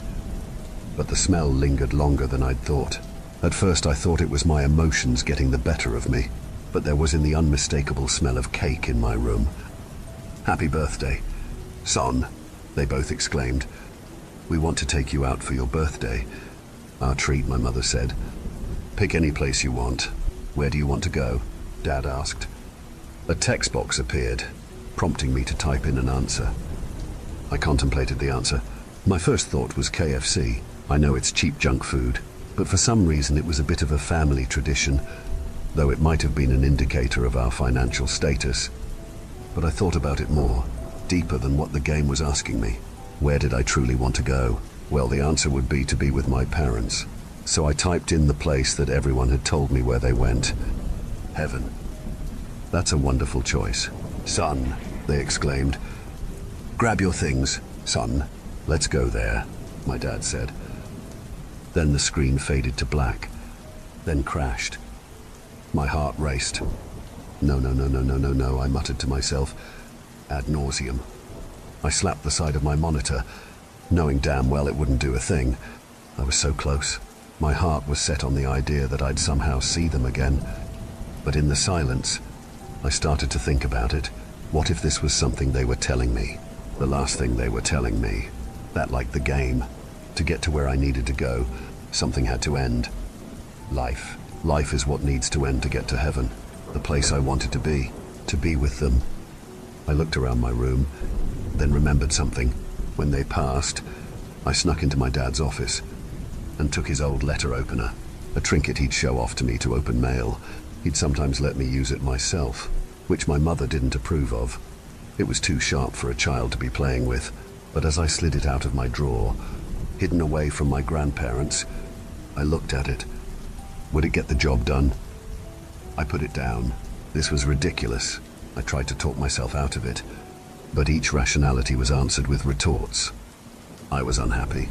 I had no friends. I had no family. I was alone, so why not join them, even if it didn't work? It would put me out of my misery. I stared at the blade in deep thought, and was ripped out of it with a loud bang. "Alex, can you get out here? Please?" It was my grandmother on the other side of the locked door. The shuffling footsteps I could hear catching up must have been my grandfather. They had no idea what I was up to.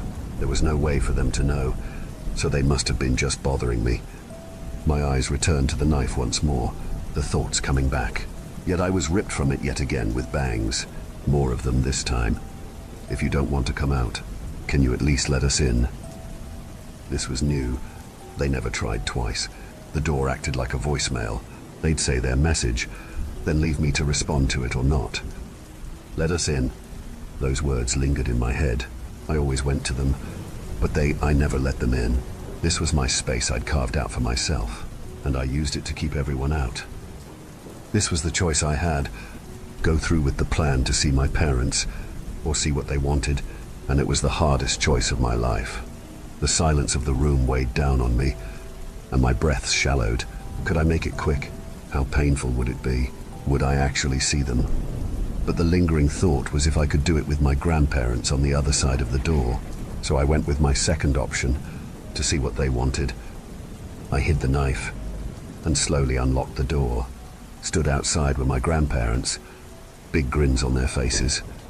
"Happy birthday, Alex," they said, enthused. I didn't know how to respond, and they continued. "I know you don't like to celebrate, but we have something special for you. Come with us," my grandmother said. So I did, my mind too foggy to do otherwise. They led me to the kitchen, and in the middle sat a cake, an exact replica of my mother's Black Forest gâteau. This opened me up. "What? How? How did you?" "Why?" I was too stunned to form a question, too many of them flying through my mind. "Remember, Alex, she had to learn it from somewhere. Making this cake for your mother was a tradition that started with me." She said, proudly, "I got something for you too, Alex." My grandfather wheezed, the walk from the stairs taking the wind out of him. He hobbled over with a box, wrapped in a red ribbon. I looked at it, not having any idea what they could have gotten me. They didn't know me, not in a personal way to not get me something generic. But I couldn't not open it with them watching me, so I slipped the ribbon off and looked at what was inside. It was something that made my head light from shock, needing to have to sit down after seeing it. It was a watch, with a red strap and a gold face. My mother's watch. "Is this?" I started, not having the energy to finish asking. "Yes. After the investigation, police held onto it for evidence. It took a while to get it back. But when I did, I had it restored to give you on a special occasion," my grandfather answered. "I have something else too," my grandfather added. He pulled his arm from behind his back and pulled out the ball I'd seen in the office, like the one my dad used to have when he played with me. "I've been practicing some tricks in the old office. Bet you didn't notice. I'm not as good as your old man, but he showed me some of the basics," he smugly announced. He twirled it around and tried to catch it as it span, but it caught his knuckle at a funny angle and bounced wildly away, almost hitting the cake. My grandmother's friendly demeanor dropped as she shot him the dirtiest look at almost ruining the cake, which made me do something I thought I'd lost the ability to do. I laughed. It poured out of me, years of pain leaking as joy took its place. Here they were. They were not my parents, nor could they be. However, they knew that and loved me all the same. They were never trying to replace them. They were just picking up where they left off. And I realized that I didn't have to be alone. And from then on, I always let them.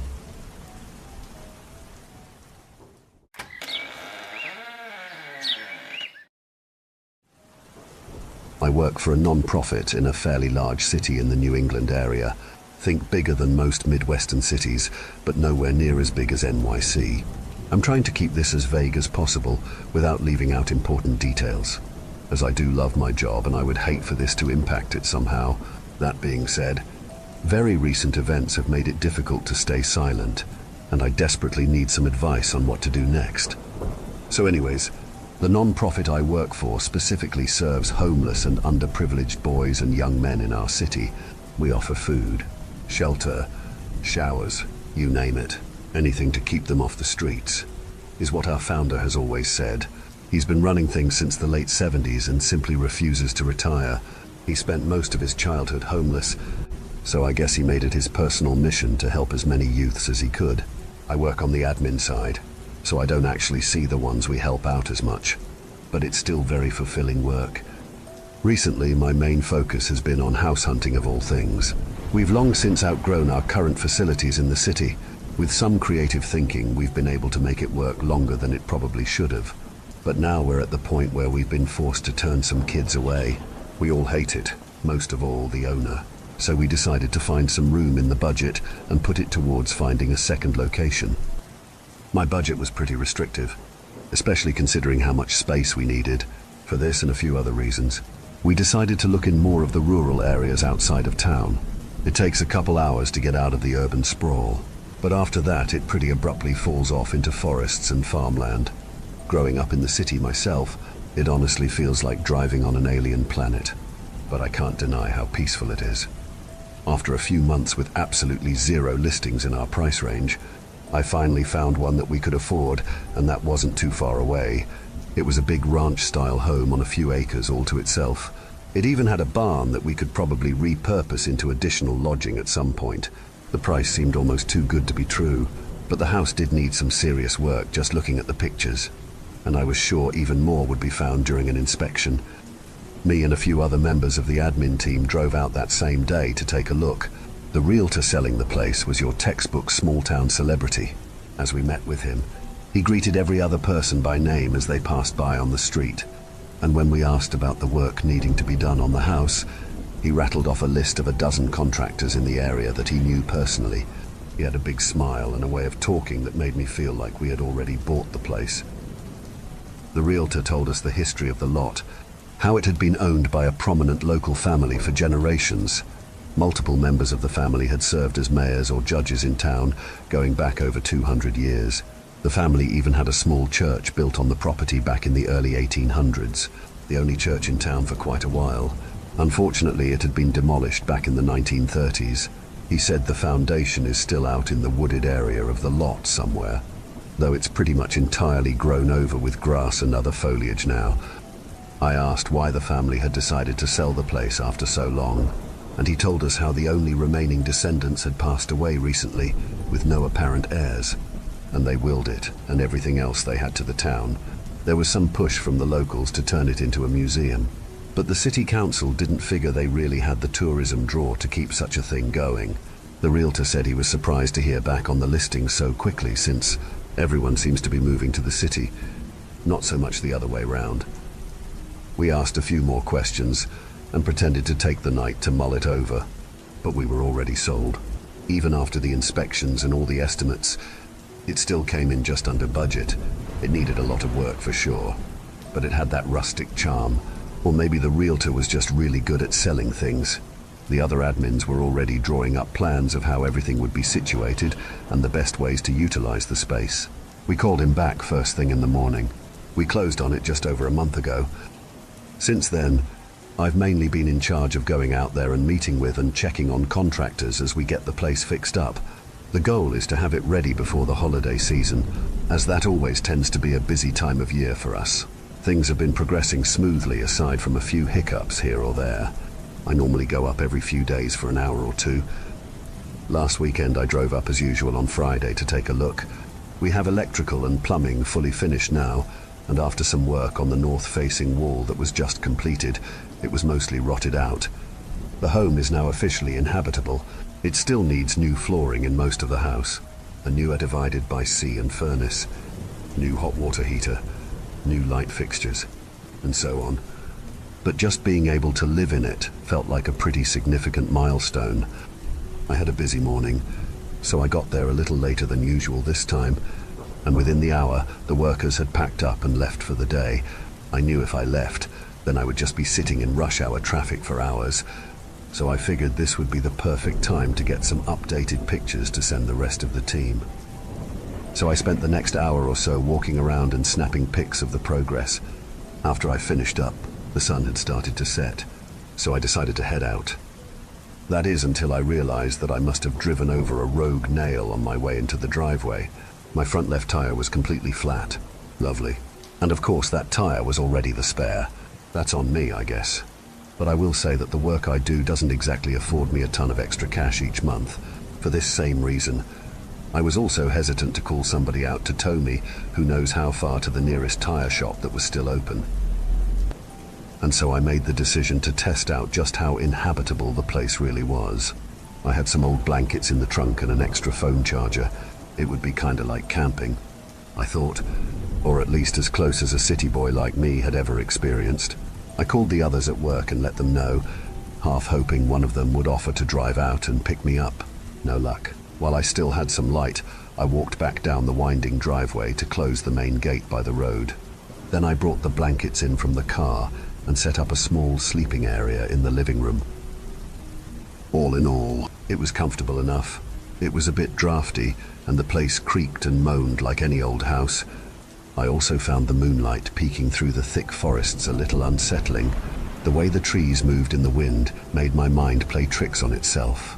Seeing figures in the tree trunks and movement in the branches, I wished we had curtains I could pull shut to stop the shadows from dancing across the floor all around me.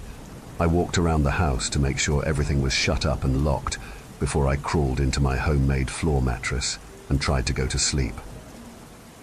A few hours later, I woke up abruptly. It felt like that telltale sensation of falling that jolts you from a dream, though I didn't remember dreaming anything just prior. It took a minute for me to calm myself back down, and I decided I might as well get some water before I went back to sleep. As I stood up, I glanced out the window and went still. There was light coming out from the woods. Not moonlight, warm yellow light, flickering through the thick bramble of trees. My first thought was some sort of forest fire. My heart dropped as my mind went to the worst-case scenario. I pictured the place going up in smoke so close to it being finished. We'd be back to square one. I pulled my shoes on quickly and grabbed my phone as I headed out the back door. I wasn't excited about trudging through the woods in the middle of the night, but I needed to confirm if there was a fire so I could call someone as soon as possible. Trudging was definitely the right word. I had to lift my knees high to step through the thick underbrush as small branches smacked me in the face and cut into my arms.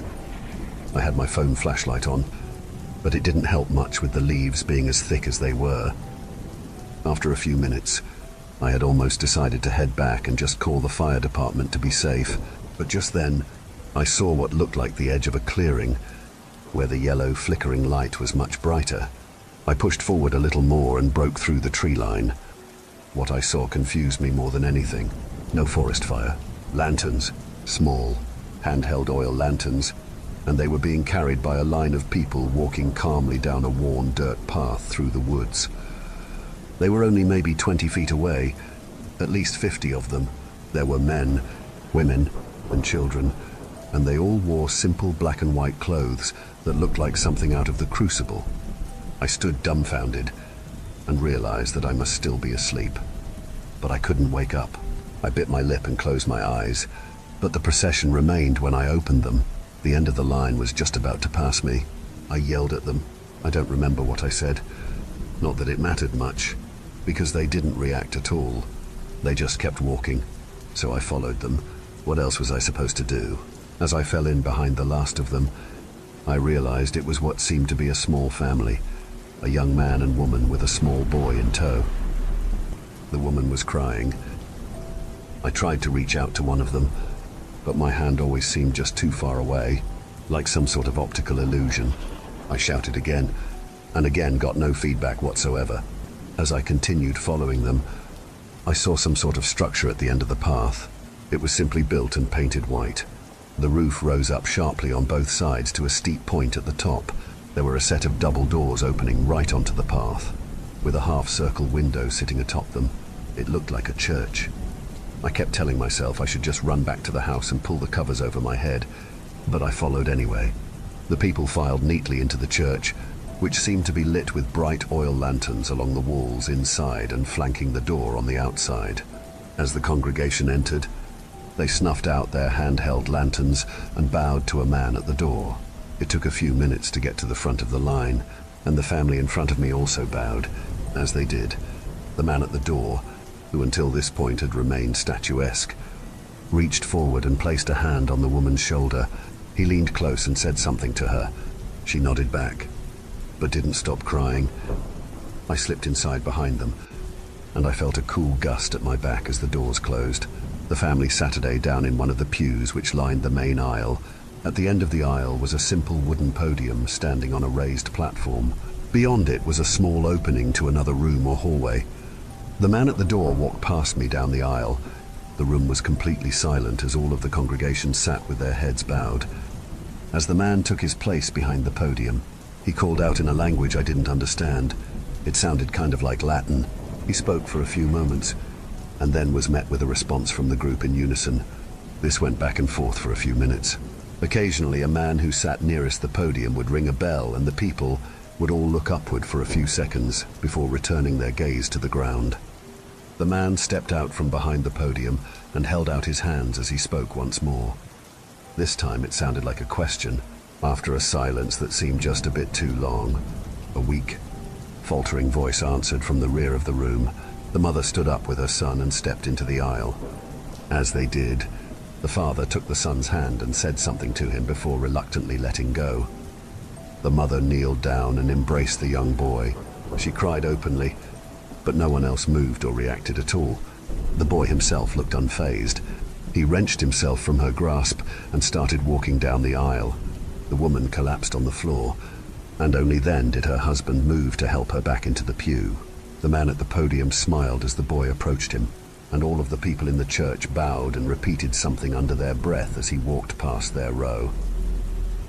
The man at the podium took the boy's hand and led him through the opening at the back. For a few minutes, no one moved or spoke. It felt like an eternity, finally broken only by the ringing of the bell once more, though this time it echoed from far away. In unison, everyone in the church stood again and began filing into the same opening. The tension wrapped tightly around my chest. I began running through the crowd towards the back of the church. As I passed by people, it seemed as though I partially moved through them somehow, and my whole body shivered. I reached the open doorway and found only a small room, not much bigger than a closet. But set into the ground was a large wooden hatch held open with a metal hook on the wall. Carved stone steps led down into an inky abyss. I remember thinking in that moment, if I go down there, I may never be the same. But I went down anyway, like a moth to a campfire. The steps led down deeper than I thought, and they ended in a large stone room. Some of the congregation was already here. They knelt on the cold, hard floor with their hands flat on the ground in front of them. As more entered, they assumed the same position. Beyond them, the only light in the room came from a small candelabra. It Saturday on a wide stone altar. The boy lay on the altar with his eyes closed and his arms crossed over his chest. The man from the podium stood behind him and chanted something as he held a small metal pitcher above his head.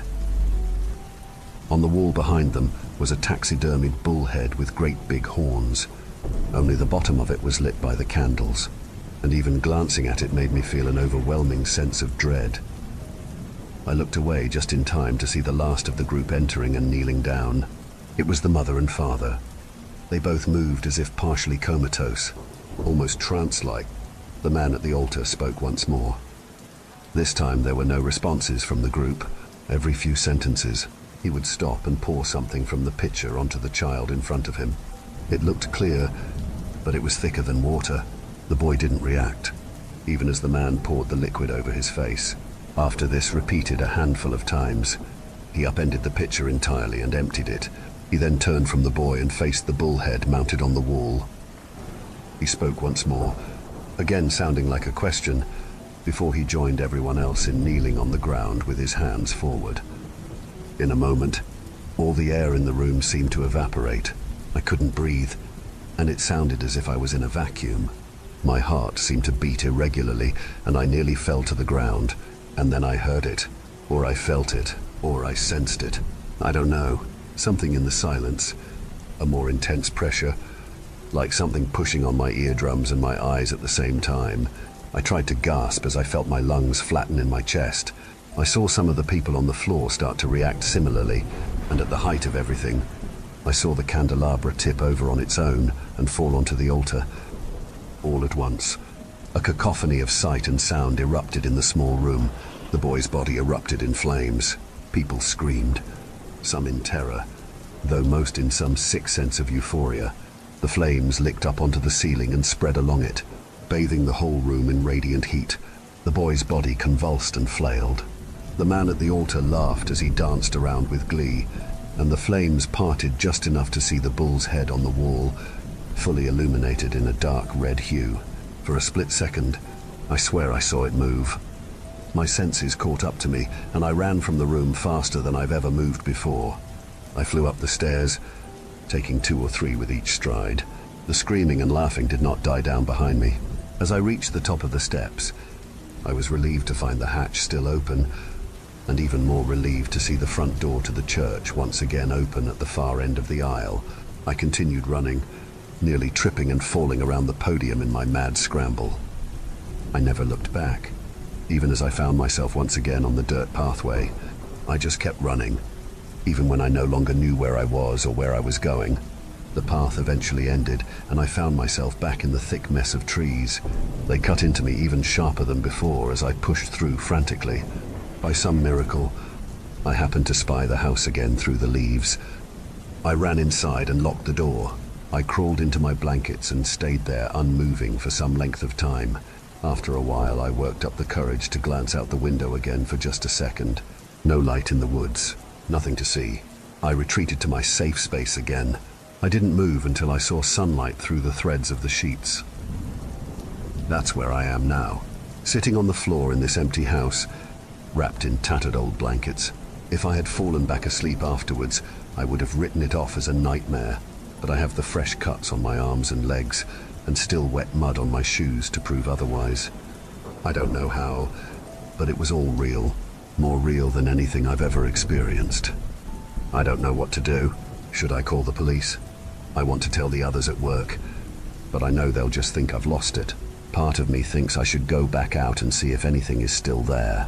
Get some pictures or something, but the thought of going back there makes me sick. There's something in the woods, and I think it's been there a long time.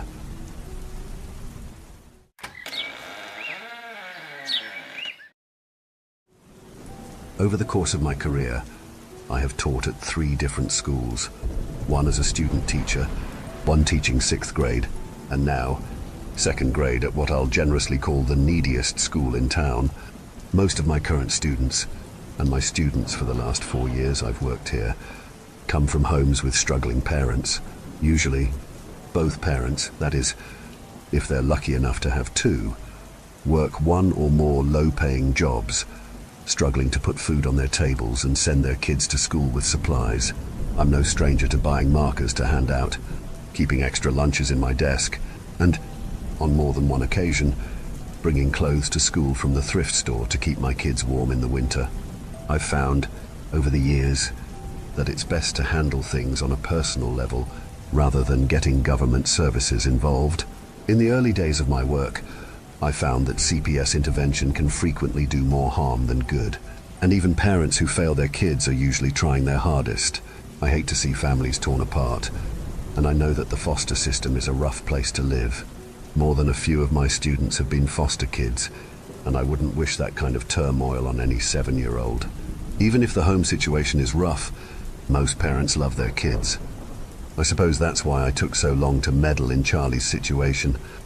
Charlie was a generally well-behaved kid. Even though I knew his family was struggling, I got the gist from the parent-teacher conference that only his mother attended, that his mom was a kind lady, a little too young to have a 7-year-old, who worked hard cleaning houses to give her son a good start in life. His father, from what I surmised, was present in body only. Charlie came to school every day scrubbed clean, with hair combed and his worn-out clothes mended meticulously. despite the fact that he smelled strongly of his father's tobacco. I doubted that his nervous mother, with her neatly braided hair and pressed housekeeper's uniform, was the one smoking enough packs a day to make that skinny boy reek like a line cook. The only time I had to call Charlie's parents, when he missed the bus home one day, the man who answered my call merely barked at me to make him deal with his mistakes, and slammed the line down hard enough to rattle my skull. I ended up walking the boy home that day, and met his mother in the driveway coming home from work. She was grateful I had seen him home safely, and quickly ushered him inside. I thought I saw the ghost of a bruise on her cheek, but I couldn't be sure. Either way, I watched Charlie like a hawk since that day, and never saw any marks on his little pale face. Isn't that how it often happens? That the mother takes the blows for her child? I never had any other reason to doubt that Charlie's mother was caring for him well, until he arrived late for the first time, on a Monday in February. He looked disheveled in a way I was used to from some of my other kids, but not from him in particular. I approached him at the beginning of first recess to ask him if everything was all right. "Sorry, Miss B. I had to walk to school this morning. My mom forgot to wake me up and I missed the bus. I'll be on time tomorrow." His little face looked tired, with faint purple circles under his eyes. I assured him that it was all right. I just wanted to check and make sure he was doing okay. He nodded quickly and ran off to join the other kids on the wood chip playground. As he had promised, he was on time to school the rest of the week. Nothing strange occurred until Thursday, when he shyly approached me at the beginning of lunch period. "My mom told me I could ask you if you had any snacks. There isn't any food in my house right now. Of course, you can always come to me if you're hungry," I replied, making a conscious effort to keep my voice free from pity. "Is everything okay with you and your mom?" "Yeah, we're okay, I think," he answered quietly, focusing on his shoes. He paused a moment before adding, "My dad left last weekend. I don't think he's going to come back this time." "I'm very sorry to hear that, Charlie." I put what I hoped was a comforting hand on his shoulder. "I'm always here to help you if you need a snack, or just somebody to talk to." He nodded solemnly. "Thanks, Miss B. It's okay. My mom just hasn't been able to go to the store this week." He accepted the PB&J I offered and ate with the other kids. I decided I should call home and see if I could offer his mother any help. Hopefully, with her hot-tempered husband out of the picture, she could get back on her feet quickly. I would try to offer all the support I could. My call went to voicemail. "Hi, Mrs. Collins. This is Miss Bell. I spoke to Charlie today, and I got the idea that there might be some changes happening for him at home right now. I just want you to know that I'll be bringing lunch to school for him tomorrow and Monday, and you just let me know if there's anything else I can do to help. Feel free to give me a call back, or send a note with Charlie if you'd like. I hope you two are doing well." On Friday at lunch, I gave Charlie a ham sandwich and asked him how his mom was doing. I find that with little boys especially, they're more willing to talk about their troubles if you ask indirectly. "She's all right. I think I played your voicemail for her, and she said it was very nice of you to call home, but she has things under control." I was confused. "You played my voicemail for your mom?" I asked, keeping my voice light-hearted. "It's pretty cool that she lets you be in charge of the phone." "Yeah, she taught me to use the phone and my own alarm clock." He shrugged. "She said she heard the phone ringing, but she couldn't get to it to call you back." He paused for a moment, thinking about what he wanted to say next. "She's been shut in her room since Dad left." His words made me concerned, but I held my tongue. I've never had a husband leave me, even a deadbeat one, and the kids still looked healthy, even if a bit dirtier and more tired than usual. Besides, he was starting to smell less and less like cigarettes. "All right," I said, leaning back in my desk chair. "Well, your mom knows that if she needs anything, she can let me know." Charlie's words left a pit in my stomach all weekend. I even drove past his house on Saturday, against my better judgment, hoping to see signs that all was well. The lights were on, but I didn't see any sign of the boy or his mother. The only difference from the day I walked him home in November was the lack of beat-up green sedan in the driveway. Whether his mom was working on a Saturday or his piece-of-shit father took the car, was anybody's guess. On Monday morning, Charlie arrived on time, wearing the same clothes as Friday, clearly unwashed. My stomach dropped when I saw him. As poor as she was, I knew his mom to be a pristine type of woman who kept her child well groomed, if threadbare. When I approached Charlie to give him his lunch, I caught a hint of an odd smell, one I didn't recognize. Fading cigarettes, unwashed clothes. I wasn't sure. "Charlie, your mom never lets you come to school without your hair combed." I prodded gently. "She hasn't been checking, so I figured I didn't have to," he said sheepishly. "She told me to, but she didn't come out to look." "Well, you should still make sure you do as your mom says," I replied. I honestly wasn't sure what else to say. I dealt with parents who drank too much, parents who couldn't afford to keep the lights on, and parents who vanished into thin air. But I wasn't sure what exactly to do about a mother who clearly cared, but had retreated into some kind of deep depression. My heart ached for the woman, and I wanted badly to speak to her directly. I couldn't keep playing telephone through this innocent boy, who knew exactly how much he understood of the situation anyway. I decided to send a letter home with him that afternoon. I reiterated almost exactly what I said in my initial call home, but added for good measure that I could arrange for Charlie to stay with a friend for a day or two if she needed time to herself, just to get composed. Charlie came in Tuesday morning with his hair combed and his clothes clean, but mismatched. He proudly showed me his 2 different socks. "My mom taught me how to do my own laundry last night," he announced to me proudly. "That's great," I exclaimed, offering a high five. "Did you give your mom the note I sent home?" "I did. I put it under her door like you told me to." He beamed. So, she was still hiding away. I worried silently that she might not be going to work either, if she wasn't coming out to send her son off to school. "Great job, buddy." I offered another high five. Charlie opted for a hug instead, wrapping his little arms around my neck. I couldn't help but notice, under the scent of detergent, the same smell as yesterday. I prayed that his mom wasn't slipping into a hoarder situation. I'd dealt with that before, and I didn't look forward to doing it again. Wednesday morning, Charlie looked like he hadn't slept at all. He'd been looking drained all week, but the dark circles on his round face kept compounding, until that morning when he looked positively exhausted. I asked him if he'd been sleeping well when I gave him his sandwich. Since I hadn't heard from Mrs. Collins, I kept bringing him lunch every day just in case. "Not really. My mom keeps telling me to sleep in my own bed, but I fell asleep last night after she sang to me in her room." "Oh, did you get to sleep in your mom's bed?" I asked hopefully. "No, I fell asleep on the floor outside her closet." "What were you doing on the floor next to the closet?" I asked nervously. "Well, she sings to me through the closet door.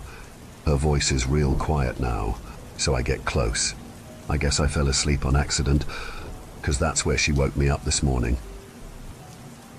I was speechless. Charlie must have seen the panic flit across my face, because he looked upset suddenly. "It's okay, Miss B. I promise. I'll sleep in my own bed tonight, and I'll sleep better." He sounded desperate. "My mom says I'll be fine. I just have to help her take good care of me."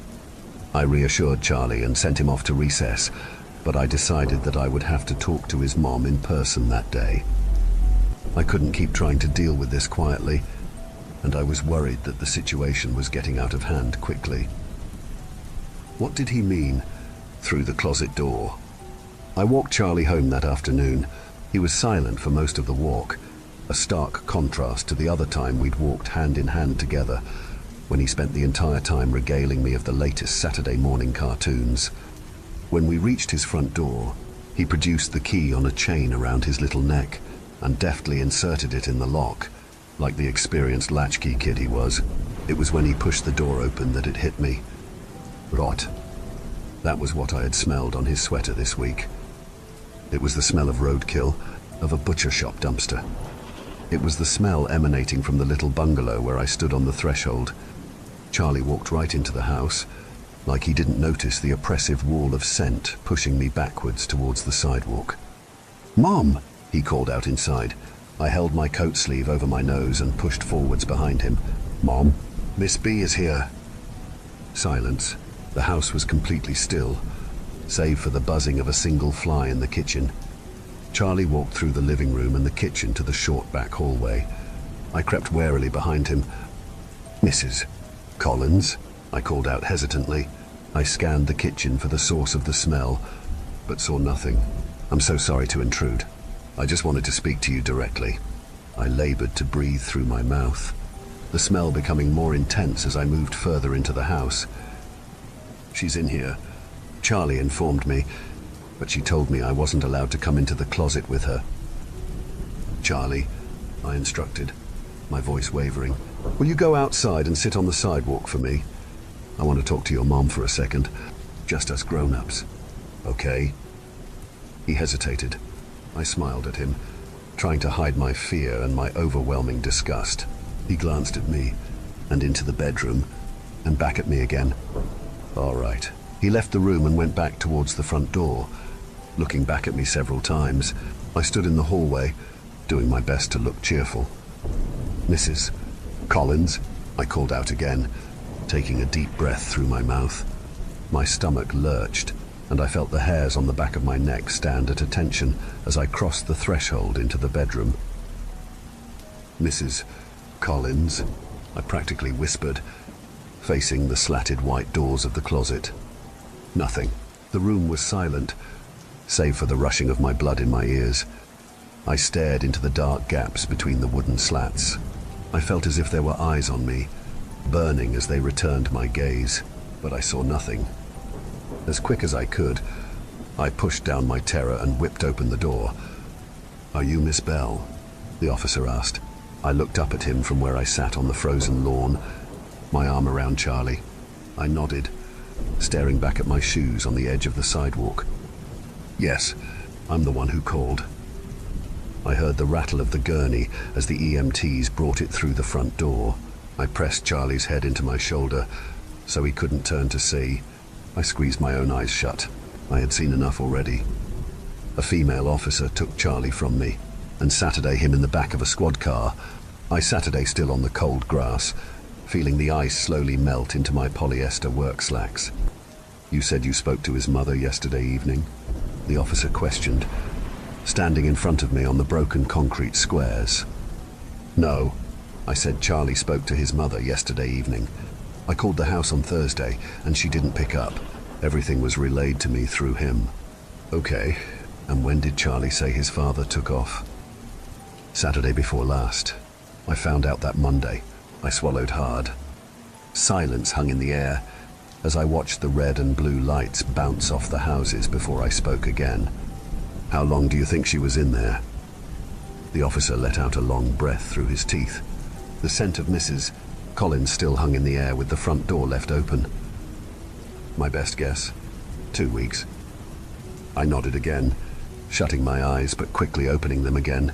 Every time I closed my eyelids, I saw her there, her eyes wide open and hollow, her mouth agape, her dry fingers wedged in her husband's belt, her flesh peeling wetly off the bone, her feet hovering above the ruined carpet, the remnants of a housekeeper's crisp uniform, stained beyond bleaching, the envelope with my handwriting, soaking in red and brown. I changed schools that fall. I wasn't sure I could handle another year in that neighborhood, driving so close to Charlie's house every morning and every evening. I didn't think I had the stomach to help other students with their family struggles, having seen what I had seen that winter. I called Charlie's grandmother a few times to see how he settled in with her, 2 states away. I hoped that he was young enough to forget and move on with time. It was better he was far away, where his father wouldn't know to look, if he ever cared to. The police weren't able to find the man as far as I know, and I pray every day that he's dead in a ditch somewhere. What kind of a man could do that to his wife, and then leave his son alone with the aftermath? It made me sick with rage and sadness. I left another letter for Charlie's mom, this time on her grave. I hope she knows that he's being looked after when she couldn't. God knows she tried her hardest.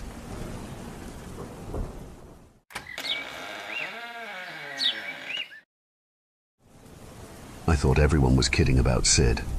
I thought maybe it was an elaborate prank started by my mother, perpetuated by my sister, and reinforced by my grandma, who was always poking fun at him. Your cousin Sid talks to a mannequin on his front lawn.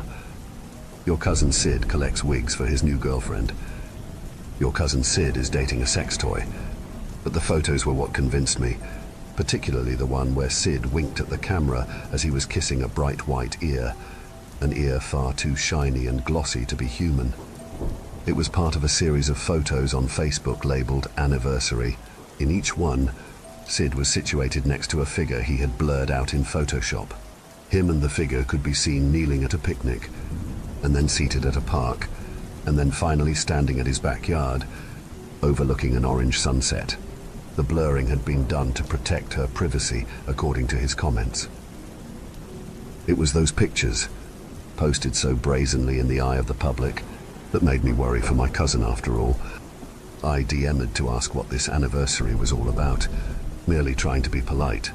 10 minutes later, I got his response. Sydney: "Hey, good to hear from you, Gabe. This was Isabel and I's 13-month anniversary. We decided to share our most auspicious day with our friends and family as an introduction to our relationship. Me: congrats. I heard you might have been seeing someone. I hope they are nice. Sydney: Isabel is my pure and chosen. We are destined for each other. I sincerely hope the world can accept Yis and I's love for each other. Me: glad you found someone. Sydney: I have. I'll be honest, Gabriel. Until I met Yissy, my conception of love was all wrong. I was looking for the wrong thing. I feel like I'm finally mature enough to understand the part of me that has been missing. It's like my whole life has been a dress rehearsal for meeting Yiss. And now that I am reborn anew. I have a clear understanding of life, my place in it, and the direction of the future. Isabel has revealed my greatest and truest value to the universe. And with her love at my side, anything is possible. Would you like to meet her? Me: what? Sydney: we've been keeping our relationship low-key, but it's time that she met some of my family. You're the first to reach out. I would really appreciate it if you would visit. Then you could spread word of how amazing she is. It would truly do wonders to help convince my parents to visit Isabel too. Please, would you come visit us? Or Gabrielle? I should mention it did not feel like I was talking to the Sid that I knew. The Sid that I knew talked about Pokemon, Marvel movies and anime I'd never heard of. Sure, he was introverted, and sure, he could have some weird opinions, but he was really just a typically nerdy IT guy who mostly kept to himself. This monologuing and "Oh, Gabriel" shit was all new, and honestly, it was frightening. I was concerned he'd fallen for some new agey scam or cult or God knows what. So, out of familial obligation, but also morbid curiosity, I decided to agree. I promised I would visit for dinner in a week. It was a breezy hour and a half on the highway.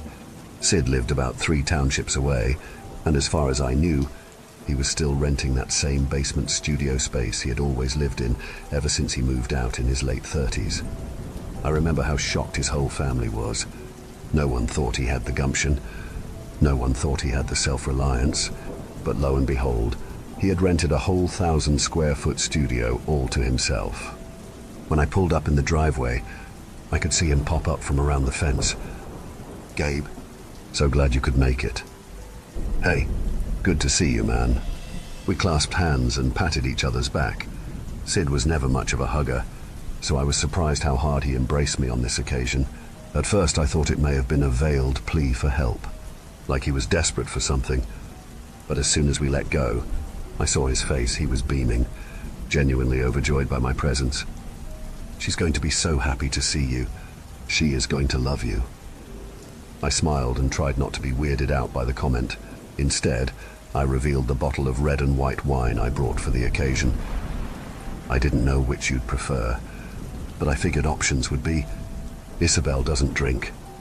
"Oh, well, that's okay. I also brought non-alcoholic lager that I'm a big fan. Isabel doesn't drink." He looked at me, slightly annoyed, as if I hadn't heard him the first time. I wasn't sure what he meant by the comment. But then, after brief consideration, I believe I understood completely. Right, of course. Isabel just doesn't drink. No, not at the moment. But this is something that may change. I looked at him dead in the eye, to get a sense if he was joking about any of this. He wasn't. I left all the drinks in the car. We ventured to the backyard of the house, and there, with a descending stone staircase, I could see his entrance to the basement flat. Please don't mind Isabel's lethargy. She's been busy in the yard all day, so she'll remain seated for the next little bit. I wanted to laugh. This was already sounding so ridiculous, but I also wanted to play along, to see where this was going, so I simply smiled and nodded. As soon as I went through the door, however, my giggles vanished, replaced by a tight constriction in my chest. Sitting across the entrance was a person-sized porcelain doll. She was laying a little ragged, with eyes wide open, black pupils gleaming with a shine I had never seen. Something about seeing a doll that large I found immediately disturbing, as if there was a possibility that maybe a psychopath was hiding inside, pretending to be limp. As you can see, she's a bit zonked. Haha. Sid went over and petted her hair. Both of her eyelids fluttered downwards, like the rocking mechanism in any porcelain doll. She'll be up in a few minutes. Just a quick power nap. Of course, I said, and then darted over to the dinner table, which was littered with Warhammer figures. I seated myself facing away, trying to hide my fear of an oversized toy. So basically everyone was right. Sid is seeing a doll. Good Lord. I'll start heating up the food. He grabbed a store-bought, pre-roasted chicken from his fridge and set it into the oven. His suite was the same disaster I saw when I visited 7 years ago. Soda cans littered everywhere, including on his unmade bed, bobbleheads and Funko Pops standing on every conceivable surface, including the wall-to-wall shelves that made me feel like I was inside some poorly run museum. The place was still very much Sid's, except now he had a giant doll on the couch.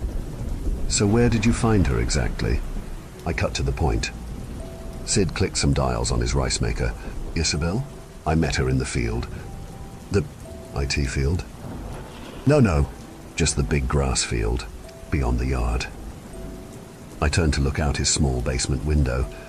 Although it was lightly fenced off, Sid's yard connected with a large, grassy plain, city property, underground reservoir, I think. So you just found her walking around, on her own, through the grass. Sid Saturday across from me, picking up some Warhammer figures. Yes, well, I was getting out to photograph my Tyranids in the bush, trying to recreate a scene where the Norn Queen summons her underlings to fight the 9th Legion of the Imperium. And before I knew it, some of my figures started to move on their own, like this. He put down a soldier, and I watched as it slid across the table. As if dragged by a magnet, the little space marine ended up by my hand. What does this have to do with Isabel? Then all of my figures started moving, surrounding me in a circle. It was unreal, and when I finally looked up, Isabel was standing there, overseeing everything. I lifted the tiny marine, inspected the underside of the circular base, then dropped it immediately. What the fuck? Beneath the figure's base was a pulsating black ooze, jutting with countless spiky hairs. The hairs grabbed onto the table's surface and pulled the figure upright again. I see you found them. Sid laughed. The micrites. The mic what?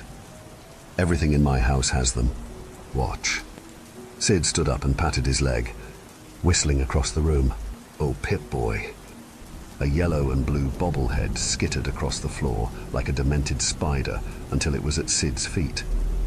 He leaned down and gave it a pet. You mind tidying Daddy's bed? The bobblehead bobbled, then it scurried over to the sordid sleeping space. Black gunk tendrilled from beneath the toy's base, entering the empty pop cans and moving them away. Then, like a pair of disembodied hands, the ooze also lifted and folded the covers of Sid's bed. At this point I was standing up by my chair, thoroughly freaked. Are they dot bugs? No. They're a part of Isabel, little essences of her. I turned to the sleeping doll, noticing her head twitch a little. You're saying Isabel is filled with them? No. Isabel is the micrites. I moved away from a Gundam figure near the table leg, not wanting to be near any toy whatsoever. I know it's a lot to take in. I was scared at first too. But you see, Isabel is just a person like you or myself. I gave him a look that said, "You've got to be shitting me." Hear me out. Isabel is from a place where they're beyond the need of bodies. She won't say where, but I do know it's somewhere in the Pleiades star cluster. My jaw dropped further. So she's an alien. Not quite. It's more like her consciousness has been uploaded to a colony of nanomachines. She's a person whose thoughts are now in a liquid robot that arrived here hundreds of years ago. Both my hands glued themselves to the top of my head. It was the most incredulous I had ever felt. Okay, you keep calling her a person, but all I've seen is black ouncy around your house. She's very much a single entity. The majority of the Mycrites inhabit that porcelain body. She's attached to it. And can you blame her? It's gorgeous. 19th century China, I think. As he said the words, I could see the doll begin to stir. Her arms lifted above her head. Was she stretching? I backed away, instinctively heading for the door. I was halfway there when Isabel suddenly stood up on 2 feet and stared at me. I frowned. As far as I could tell, her head and limbs were made of porcelain, but her torso and joints were made of soft fabric. Like any old Victorian doll, there must have been bucketfuls of those Mycrites inside, filling her with the muscle and sinew she needed to lift, move and blink at me with those glassy, cold marbles. Gabriel Worthington, her mouth lowered and lifted like an antique puppet's. "It is a pleasure to finally meet you." I was too afraid to turn my back now. My eyes were glued. "Won't you be joining us for dinner? I've heard so much about you." Her voice sounded like what sand might sound like if it learned to talk. "Dinner? Yeah. Ding." Sid walked over to his rice maker and gave a thumbs up. "How glorious. The rice is ready. I'll get the cutlery." You might think I Saturday at the dinner table because I was still curious, and that I was still trying to help my cousin by learning more about this otherworldly partner, by understanding their relationship. But that was not the case. I Saturday at the dinner table because I saw a shadow drip off the ceiling and pool around the doorknob of the exit. I could sense that Isabel perhaps may not let me leave, that Isabel perhaps really wanted to have dinner with me, and that Isabel was someone I should work very, very hard to appease so that I could leave with my life intact. "So," Isabel said, dividing up the chicken, "Sid tells me you are married. Why couldn't your wife join us?" I looked at Sid, who didn't seem to notice the question. He was grabbing Cokes from the fridge. "Oh, yeah, sorry about that. Valerie is really behind on work, so she sadly couldn't make it." Isabel's glossy hands had articulated fingers. With each of her movements, I could hear the porcelain scrape on itself. She used tongs to pluck some of the chicken pieces and lay them on my plate. "That is a shame. Does your wife often disappoint you?" I stared at the meat on my plate and at the deadness of her pupils. "No, not at all. I love her very much. She just gets busy with her job." Isabel doled out the rice next. It was very eerie to watch a doll set the food. 2 large portions for the humans, and a tiny portion for herself. Sid tells me that he's had many women disappoint him, and that it's quite common in this day and age. An epidemic. I watched Sid as he handed me the Coke and smiled a little sheepishly. "Well, I just think girls are a little too picky. Maybe a bit mean." He swept some Warhammer off his chair before sitting down. "None of them are as understanding as you, yes?" He leaned over and gave her a kiss on her white, shiny ear. I shuddered internally. "Do you think that's true, Gabriel? Are women disappointments?" I had no idea what kind of answer she was seeking. For the record, I don't think women are disappointments, but I wanted to be diplomatic, because I got the sense she was siding with my cousin. "Everyone's experience with relationships is different," I said. "Some people just have bad luck." Isabel brought a chicken piece up to her puppet mouth and lowered her jaw, revealing a tangling mass of Mycrites. Downsins of tiny black spikes skewered the meat and pulled it into her dark maw. "And do you know any of these people with bad luck?" she asked, chicken dissolving inside her throat. As a matter of fact, I did.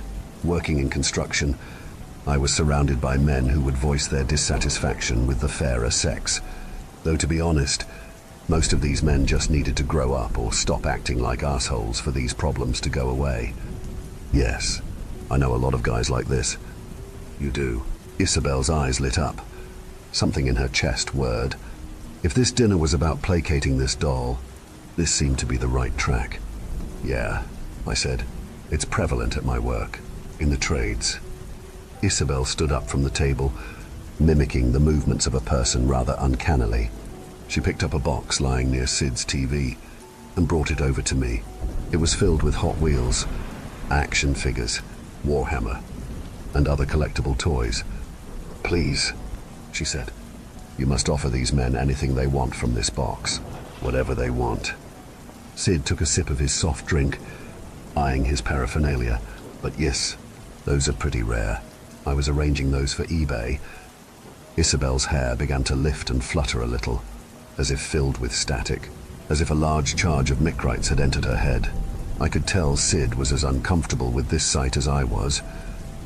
I make you feel happy, don't I, Sydney?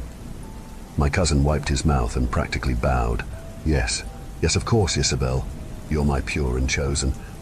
Then don't you think other men deserve to feel happy too? The dinner only lasted about an hour. Isabel made me promise that I would place the box of toys at my work, which I agreed to. It seemed like a fair price to pay for allowing me to leave alive. I told everyone in my family that Sid was very content with his new partner, and after much consideration, I also told them the truth, that his partner was indeed a doll. Sid just does what makes himself happy.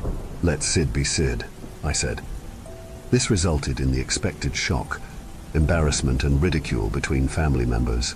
No one wanted to contact my cousin after learning that, not anytime soon anyway, which I think was a good thing, because it protected Sid from humiliation. But more importantly, it also protected anyone else in my family from meeting Isabel, which was my real intention. I have no clue what sort of microbial slime tech Isabel was made of, or where in the universe she was from, but I certainly didn't trust her in the slightest. The burden I now carry is that I exposed some employees to her essence at my company. I left those colorful, valuable-looking collectibles in the lunchroom portable at my worksite.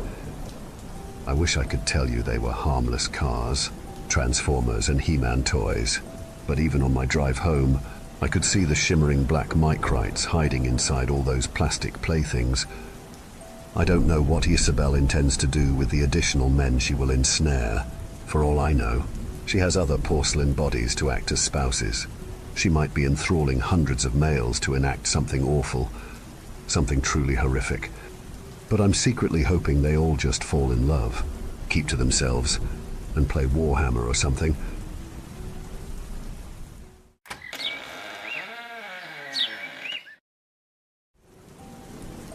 At first I thought it was fun. We lived in an RV. It was like an endless vacation. One week we were in LA, the next we were in Salt Lake City. We didn't know much about our lives before this. We knew we were born in Portland and that we could never stop moving. We always knew we were a special family. I just guess we didn't know how special we were.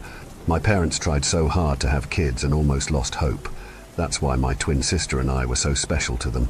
They're little miracles. It was annoying, but at least we knew we meant something to them. Amelia and I were fairly close. As far as siblings go, we were kind of each other's only friends. Since we were homeschooled, we felt pretty isolated. We never set up camp anywhere fun. No KOA campgrounds with ice cream shops and swimming pools. Always driving off-road and living deep in the woods. I guess it was peaceful, in a way, but anyone who grew up near the woods understand it's not something you mess with. The first time I really personally realized something was up was just before our 7th birthday, when we were staying in a place in BC called Kamloops. We weren't supposed to sneak out or leave Mom and Dad's sight, but at the time, we were mischievous 6-year-olds with a huge, unexplored forest in front of us. What do you expect? We waited until they fell asleep for the night and snuck out of the RV through the window, which was easy, because the window was just a sheet of plastic held together by a zipper, and we set off, with nothing but a shitty lantern to illuminate the path in front of us. It wasn't long before we saw something strange. A glow, not from our lantern. It was coming from in front of us. It didn't take long for us to see who, or what, was in front of us. It was a lady holding a small, homemade torch, but she didn't look much like a lady. Her hair was matted and fallen out in some places. Her skin was almost blue and looked rotted. Her teeth were yellow and a few were missing, and I thought you could even see part of her jaw. She was wearing a dirty hospital gown. I didn't know where the nearest hospital was, but it had to be pretty damn far, because the last time I remember driving anywhere with a paved road had to be 3 hours before we set up our camp here. Amelia and I were frozen in fear, and for the first time since we had mutually decided affection towards siblings was lame. I reached for her hand. That thing reached out its bony arm to us. It moaned something almost indecipherable, like mububu. That was enough to snap me out of it, and I sprinted away, dragging Amelia behind me. By some miracle, we had made it back to the RV, and, by some other miracle, got back in without waking our parents. We didn't get much sleep, and were far too shaken up to even say good morning to our parents, let alone tell them what happened. Would they have even believed us if we told them? Well, after what happened next, I guess they would have to. When we opened the door to the RV, we saw that the remains of what we had left out overnight, a campfire reduced to ashes, the sticks covered in charcoal, Amelia and I had used to draw on the rocks, and a makeshift table with a few cans of beans, had been utterly destroyed. It wasn't too out of the ordinary to have our camp ravished by animals. We lived in the woods after all, but this was something no animal could do. This looked set up, like whatever did it had a plan. What we saw written on the back of the RV confirmed this belief. In the charcoal sticks, someone had written, "You can't run forever on our trailer." Mom made us breakfast while Dad cleaned up the mess. We left shortly after that and drove for hours, not even stopping for quick washroom breaks. Mom and Dad spoke in hushed whispers as Dad drove. I wish I knew what they had been talking about. That night, I guess because Mom and Dad could see we were shaken up, they took us for a rare treat, a dinner at a real restaurant, a shitty diner, but a restaurant nonetheless. It was empty there, which was why my parents liked it. As they hated crowds, I was over the moon. A root beer float and a greasy cheeseburger was anything a 6-year-old boy could dream of, which was why I was so upset when Mom and Dad made us leave the second someone else came in. It was just an old trucker. I didn't get the big deal. While we were in the RV, Amelia asked why we had to leave while I sulked in my bunk, a glorified shelf. Mom sighed. "I suppose you two are almost 7. That's old enough to know." "Well, Zachary, Amelia, the reason we had to leave is because we're scared of losing you. Do you remember what happened when you were 4? I had no idea. My memory was never good, but Amelia claimed to remember. We were in Beaverton, not too far from Portland. She said that when we were 4, we were running around in a field when a big man in camouflage and bit boots came up to us and bent down to our level. "We're not supposed to talk to strangers," Amelia said. She was always a goody two-shoes. "I'm John. Now we're not strangers. What are your names?" "I'm Zach, and that's my sister Amelia. We're 4, and our birthday is July 26th, 2002, I'd apparently said, but I bet Amelia just said I said that to make me look worse. That's when he stopped smiling. He roughly took our hands and started to lead us away. "Let's go somewhere fun. Zach and Amelia, I need to take you someplace else." My mom got teary. "That's right. If your dad and I hadn't caught you just before you left, we probably would have never seen you again. I took you to someplace safe. And your dad, well, your dad, I shot that son of a bitch in the leg. Hope he had fun crawling back to his house," he said coldly. Amelia and I shot each other glances. "Okay, Daddy, I'm going to go to sleep now," she said, climbing over me to get to her bunk. That night we stopped somewhere for the night. I forgot where, probably near the interior of BC or maybe Alberta. I looked out the little plastic window, and I saw her. I saw that fucking lady again. She was staring at me and Amelia in our bunk beds, reaching out for us with that same long, bony hand. I rolled over and tried to sleep, but couldn't. Knowing she was there, life continued on like that for a while. Anywhere we'd stop, she'd be there. Washington, there she was. Nevada, you bet your ass. Montana, better fucking believe it. Amelia and I didn't really explore much anymore, partially because we were getting older and gradually showing less interest in that sort of thing, but partially because that experience in Kamloops traumatized us both. That didn't stop the lady from trying to get us. Sometimes we'd catch a glimpse of her on the highway as we drove by. Sometimes she'd appear right where the fire of our campsite stopped illuminating, so we could barely see her. On the rare occasion we went into public to get supplies or food, I could have sworn I caught a glimpse of her in the crowd. Whenever she was around, I always heard that damn cry of hers. Moh, boh, boh. After a while, she stopped scaring me. Well, as much. Everything finally made sense. The day before Amelia and I turned 14, Mom and Dad had left the RV and gave us two a rare couple hours of freedom as they gathered things for our birthday. We weren't parked ridiculously far from civilization, but I'd say a good hour's worth of walking. We weren't that scared. We had lived in the woods long enough to know as long as you didn't bother the forest, it wouldn't bother you. And the lady in the hospital gown was honestly more of an annoyance than anything else. I'd even go so far to say we had almost forgotten about her. I was reading, and Amelia was rummaging around the RV for food. I was getting immersed in my book when Amelia shouted out, "Zach, come check this out." I rolled my eyes. What could it be? We had lived in this tiny RV for almost 14 years. I knew it like the back of my hand. There was absolutely no nook or cranny I didn't know about. Oh, I guess I was wrong. There, under the driver's seat cushion Amelia had pulled out, for some reason, was a box. It was small and a bit squished from all the years of my dad's ass sitting on it, but we could still tell what it was. Amelia excitedly reached to open it. Inside were papers. "Forget about it, Amelia. It's probably just boring documents for work," I said, but the look of confusion to horror on my sister's face was enough to change my mind. They were documents, but not for work. Birth documents, for us. But the stated parents weren't ours. I was apparently Zachary Jr., but nobody in my family was named Zachary. I looked at the father's name, Zachary. The mother was someone named Emily. Maybe we were adopted, I suggested. Amelia reached in and pulled out another sheet of paper. She shook her head and held out the next one for me with a shaky hand. Infants missing from Portland Hospital, July 27th. 2002. Twins, Zachary Christopher Clark Jeter and Amelia Emily Clark. Ongoing search. Anyone with information is to report it to the police immediately. Clark, Christopher, those weren't our names. Our last name was Brown, and our parents certainly weren't Zachary and Emily. They were Jenny and Kevin. I had a feeling things were going to get worse. I was right, as Amelia pulled out the third and second to last paper. Portland mother of two murdered in hospital.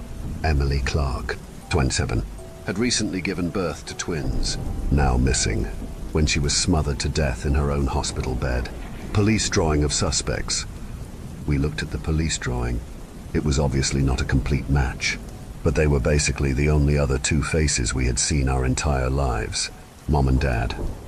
CCTV footage shows the two suspects leaving the hospital through a back door with the two infants.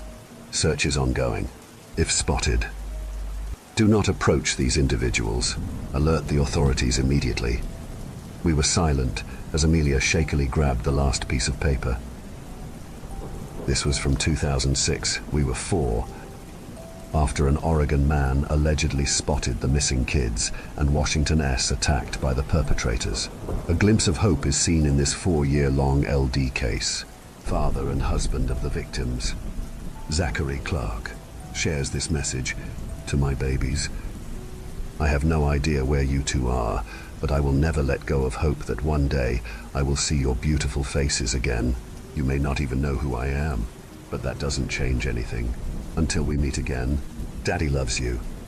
We couldn't even say anything. What do you even say to that? We just stood in silence for a while. Then, we heard a banging on the RV. We jumped and looked outside. It was the lady in the hospital gown, closer than ever. We could see her bluish-grey skin. We could see her hazel eyes. They kind of looked like Amelia's. "Move, boo, boo!" she moaned. Reaching out for us again, I looked down to the newspaper clipping. It had a picture of the victim on it. I held it up to the window, where she was staring at us. "Moo, boo, boo," she said again. "Moo, boo, boo." My baby. All this time, she had just wanted her babies. Amelia stepped out of the RV. I was scared at first, but this day couldn't get any crazier, so I followed. Mama?"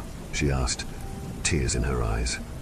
"Boo, boo," she said, reaching her bony hand out once again. But she didn't run. She let her touch her face, as she gently rubbed her hand across her cheek. She did the same to me, but then pointed in the direction of the nearest town. "Go!" "Go," she said. "Go? Why?"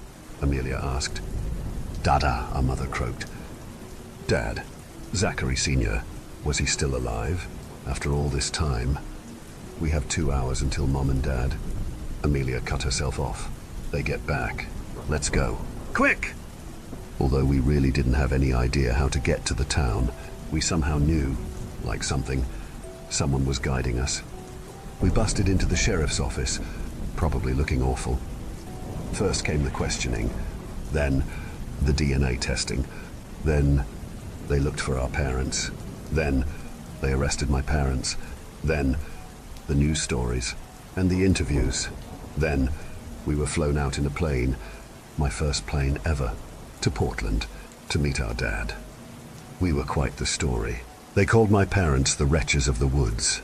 They thought of them as evil witches who stole us and hid us deep in the woods. I guess they were right, in a way. It was weird seeing them behind bars, serving life sentences, because after all, they raised us for nearly 14 years. But that's where they'll stay. No running, no hiding. There's nowhere to hide in a cell. He burst into tears when he saw us. We didn't. It was weird. He was my dad. And all. But was he? I mean, I guess I met him when I was like a few hours old, but I just couldn't connect to him. It took a while, but we slowly got used to our new lives.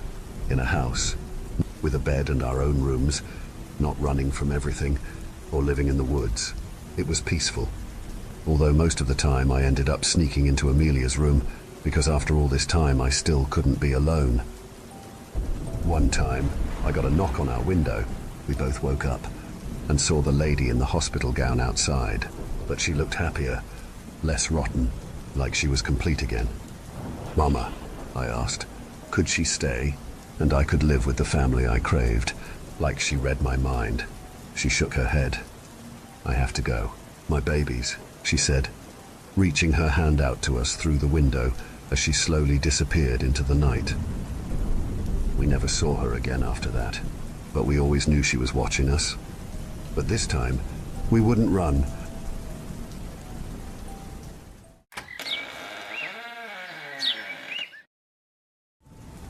I know it sounds ridiculous. The danger exists all around us, and once you recognize it, it's hard not to understand. I cannot be the only one who's experienced this. I'm in my 4th year of college at a state university, and I'm still living in the dorms. My roommate was an influencer.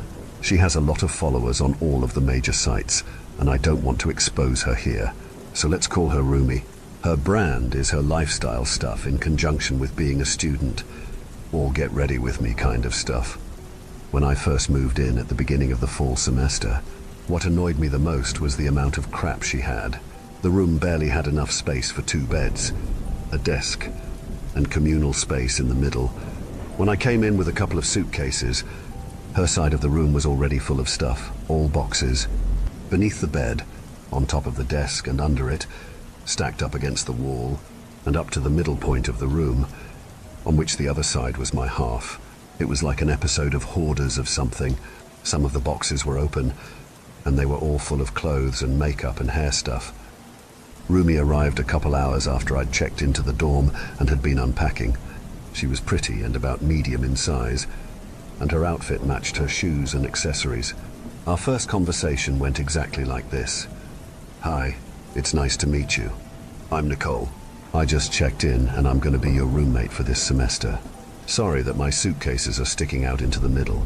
I'll pick them up soon. Nicole, I'm Rumi. It's so nice to meet you. Girl, let's get dinner. I have a sponsorship at the place downtown, so the meal will be comped. Are you okay if I post a meeting the roommate selfie? Oh! Yeah, that sounds, okay with me. Let's go eat. Then, are you on Instagram or something? I'll add you. Yeah, I'm everywhere. Hang on, let me change my headband. I already posted myself wearing it today. I need something kind of nostalgia-y, like blueberry mocha combined with Y2K kind of couture. Hang on, do you mind putting your hair up? I'll get more engagement that way. And let's go to the bathroom mirror to make it look more casual and spontaneous. I knew she was kind of weird from the start. Not like creepy or mean weird, but just weird with how she did things. So for the most part, I tried to stay out of Rumi's way. I was taking 18 credit hours, so it wasn't hard to do. But things got difficult after a little while. Her ringer was always on, always, and her phone wouldn't ever go more than half an hour without a loud ding. After 2 near sleepless nights, I decided to confront her when I woke up for the 5th time at 2 o'clock in the morning. Hey Rumi, are you okay with turning down the volume on your phone? It's a little bit loud, I explained in the dark room. Sorry, Nicole, but I have to be ready to engage at all times. I bought earplugs the next day, and that fixed it. But I noticed that she never really slept for more than a half hour at a time. Since I tended to stay up later to study during the week, I noticed that she would stay on her phone for a few minutes or step outside to make a call. I don't know how she did it. And a couple of weeks into the year, I tried tactfully asking her one evening, Today was so long. I don't know why I stacked 4 2-hour classes for Fridays. Since you're always getting woken up at night, how do you do it? It's not hard. It's just part of my life.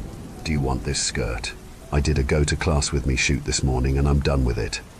That's how most of our conversations went. I'm a pretty easygoing person and the earplugs made it easy to deal with. But it started getting way harder to bear when the stuff started piling up. Literal stuff. The boxes of crap that lined the walls and the living space started to move toward the center communal area in the room. They were all filled with plastic junk. Come study with me. I got this pencil eraser holder and it is so cute. You guys, you need it. Look, it's metal. It has these little plates to hold those pencil topper erasers and those bigger pink ones. And I got mine in ivory to match the calming environment of my desk to go for the serious studying aesthetic. I just love it. If you're interested, the link to purchase them is down in the description. Love you guys. That crap would go back to the box on the same day. I ended up speaking to our floor's RA about it, and he scheduled a conflict resolution discussion for the 3 of us. We sat in the shared office, and I was over being polite by that point. The stuff is getting really out of hand. The boxes almost block the ceiling lights, and her phone rings all the time throughout the night. It doesn't encroach on her space. I'm a content creator, and half the room is my space. I need my stuff to make content. Well, the contract states that you guys' space is divided down the middle. Let's go look and see if your room violates that. No, it wasn't. One half of the room was just turning into a void of crap. Since she wasn't breaking the contract rules, it was declared fine. I wanted to rip my hair out. Rumi gave me kind of a sad look, and after that, it started getting worse. She stopped going to class. On the days of the week when I left before the sun came up, she'd be sitting at her desk chair on her side of the room, filming herself opening a box, and when I came back in the afternoon, she'd still be there, opening a different box. The ring light around the phone would illuminate her face in the dark room, eyes boring into it as she spoke. Oh my God, guys, look at this gorgeous pendant. The gold plating just screams hot girl autumn. It's a must-have for anybody. As a college student, I feel like it just ties all my outfits together, whether I'm going out with roommates for the evening or just going to class on a low-effort vibes kind of day. The circular shape and floral embellishment ties it together into a really defined kind of thing. and the simplicity of it matches your style, whether you're into like alt girl vibes or Y2K girly vibes or clean girl aesthetic. Then I'd hear the rip of packing tape, a breath, and the same words. Again. Oh my God, guys, look at this off-white pencil holder. Oh my God, guys, look at this sunset orange organic nail polish. Oh my God, guys, look at this wood-carved earring set I got from this online boutique. The words came out of her mouth smoothly and robotically, her voice high-pitched and monotone. My stomach churned every time I walked into the dorm. She needed some sort of help. I got into the habit of asking her if she wanted to go out or needed help with any homework or anything, and she'd turn in the chair and just look at me, eyes unfocused. I ended up contacting the RA again, and we met in the dorm. When he'd walk in, she'd pause her filming, and when he asked if she was all right, she'd nod and say yes, still in that high-pitched monotone, like she was recording a meet with my RA with me. She gave bland, sensible answers to a few questions, and he shrugged at me and left. There wasn't much left to do. I started throwing away stuff, the boxes that had already been opened, with the crap neatly put back inside. She never seemed to mind. It was like bailing water from a flooding room. Even after making several trips to the trash chute a day, it didn't seem to make any difference.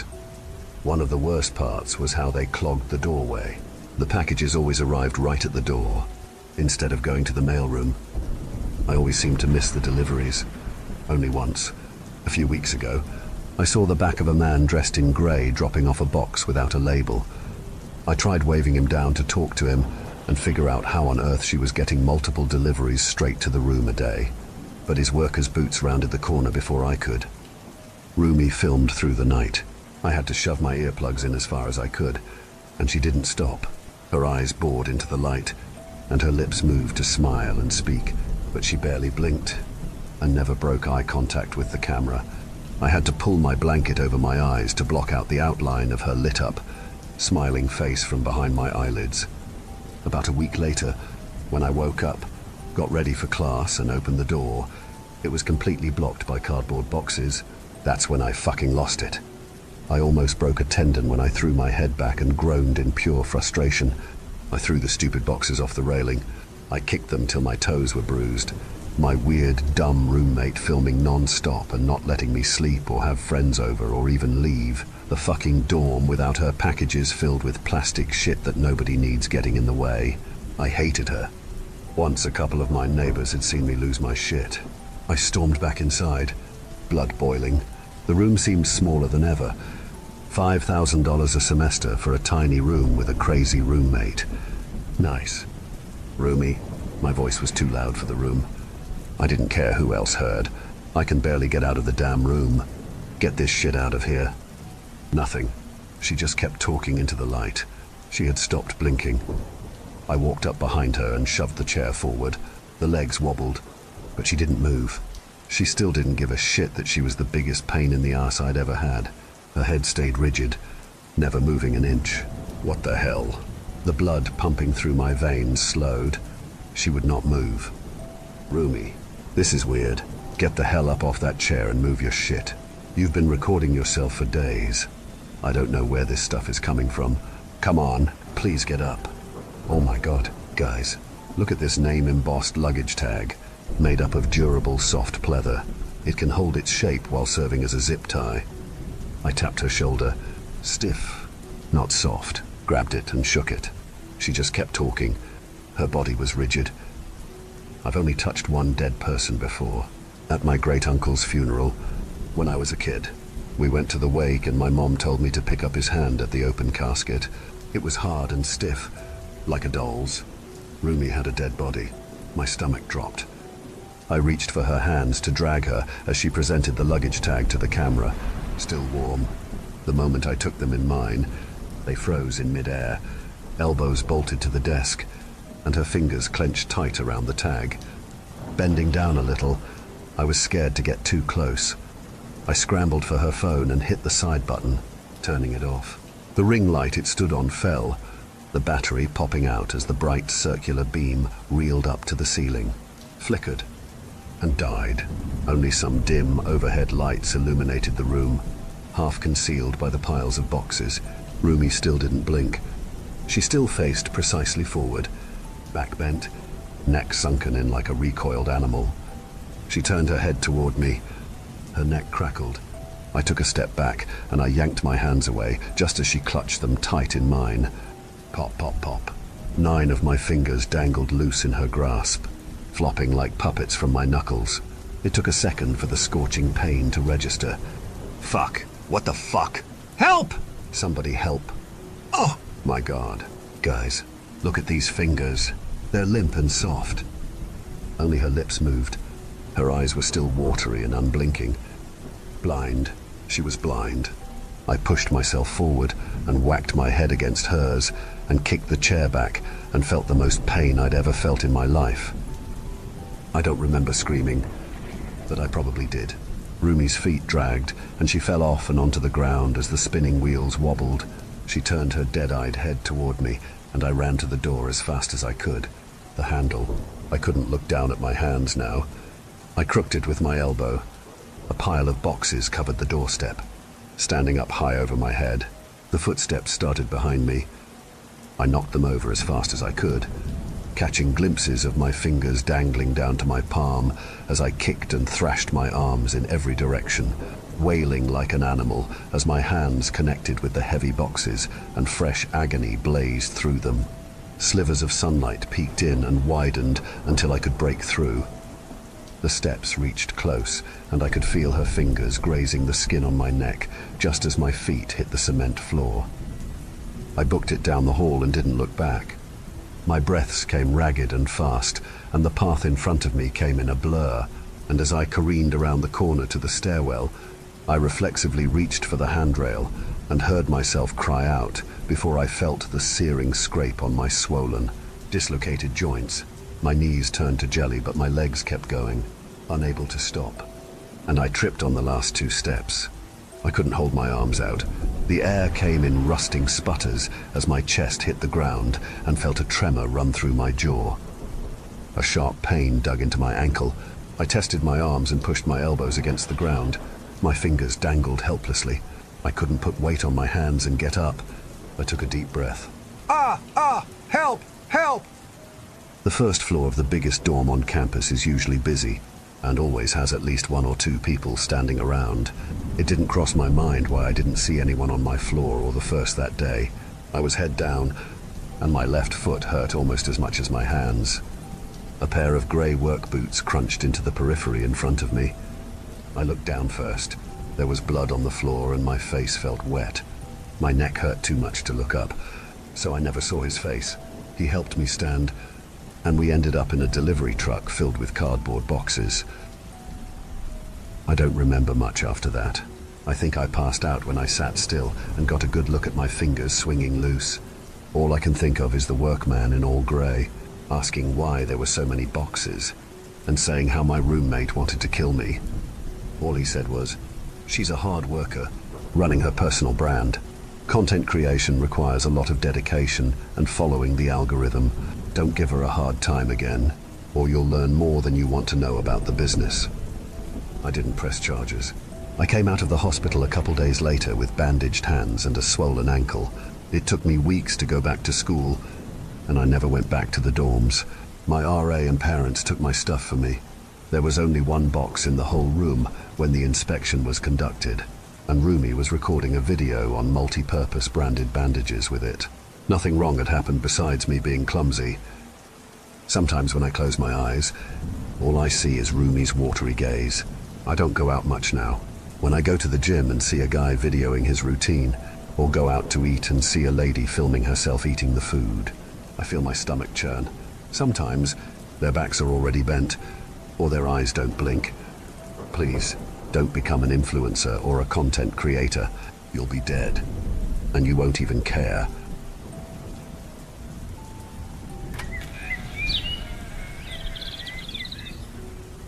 I first discovered the wreck a week ago, and I pray to God that I am strong enough to never return to it again.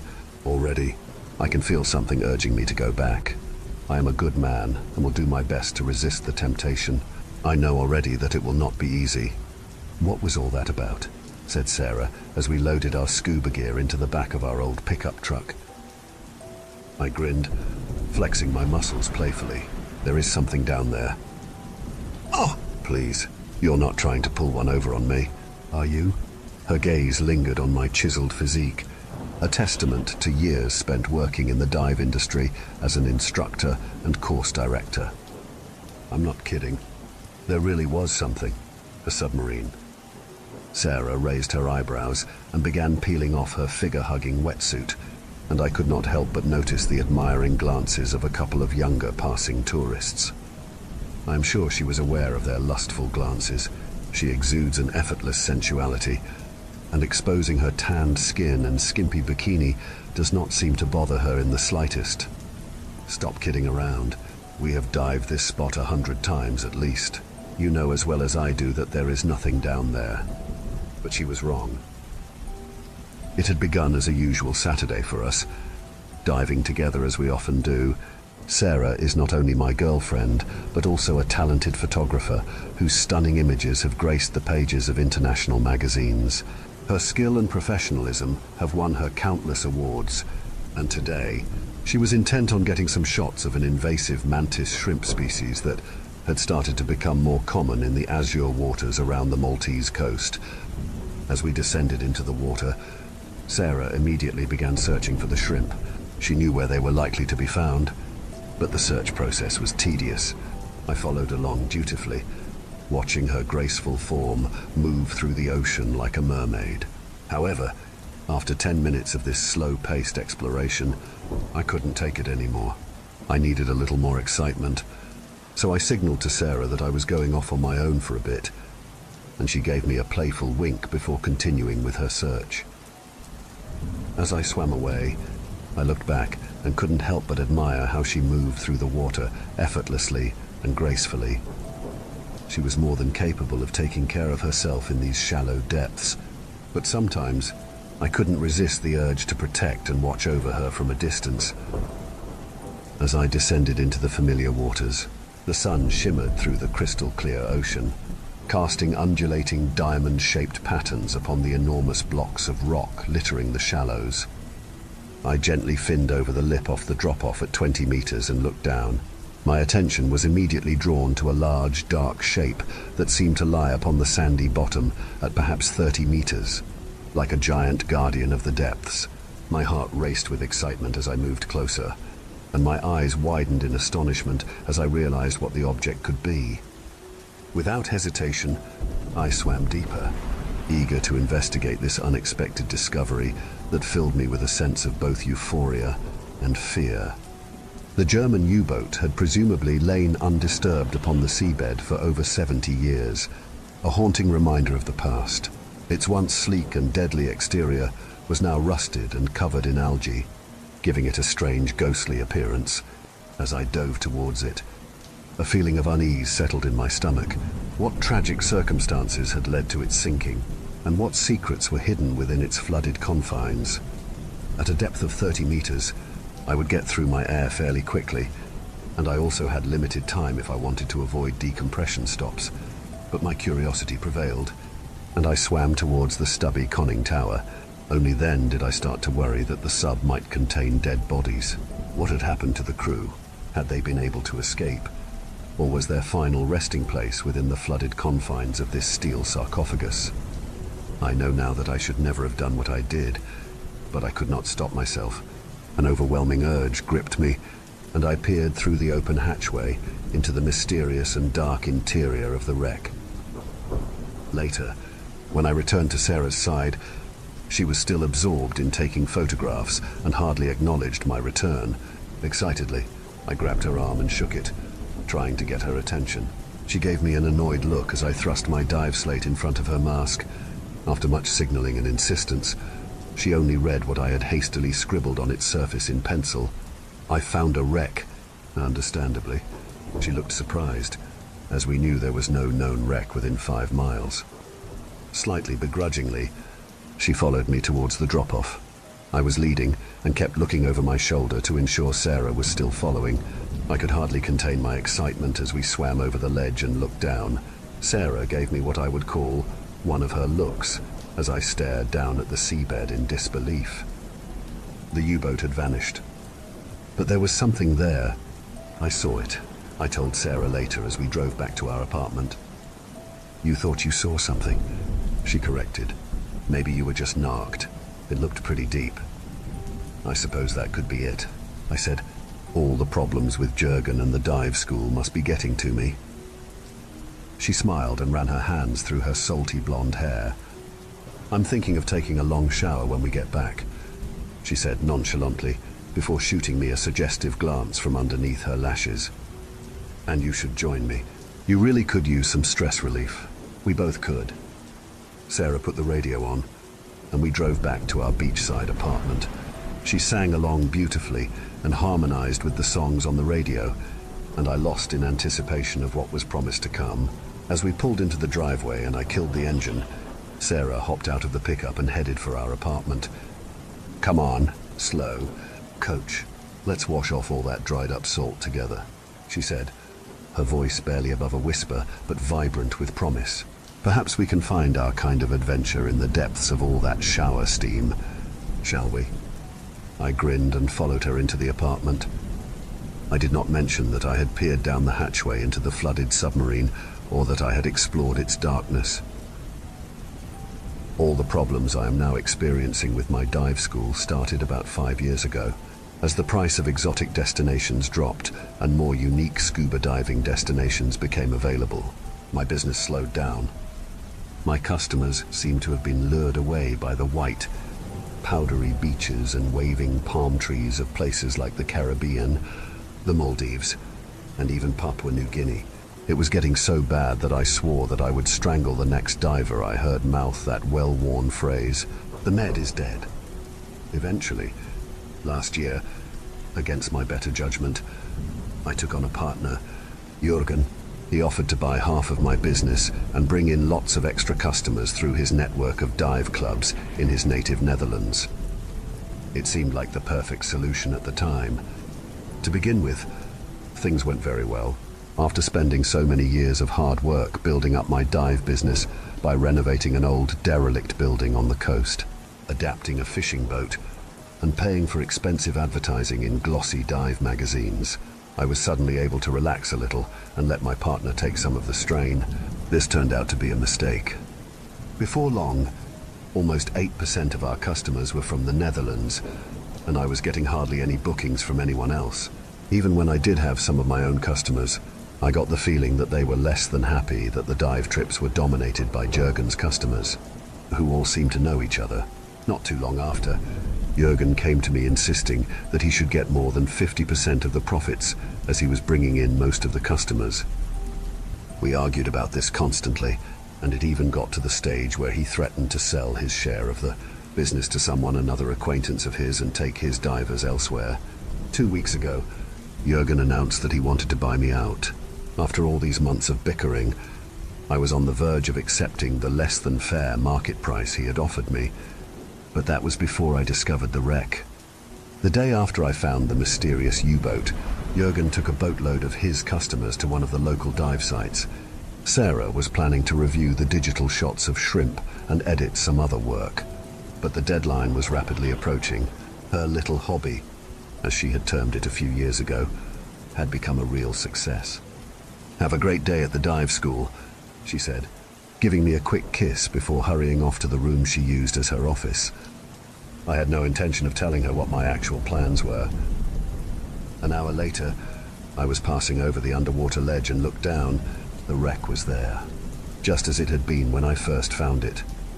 A hauntingly dark silhouette set against bone-white sand. I had not imagined it. The wreck really did exist. This time, I made sure that I was suitably equipped to allow myself a thorough examination of my discovery. As wrecks go, it was rather odd. It sat upright on the bottom, its ship-like bow slightly buried in the sand.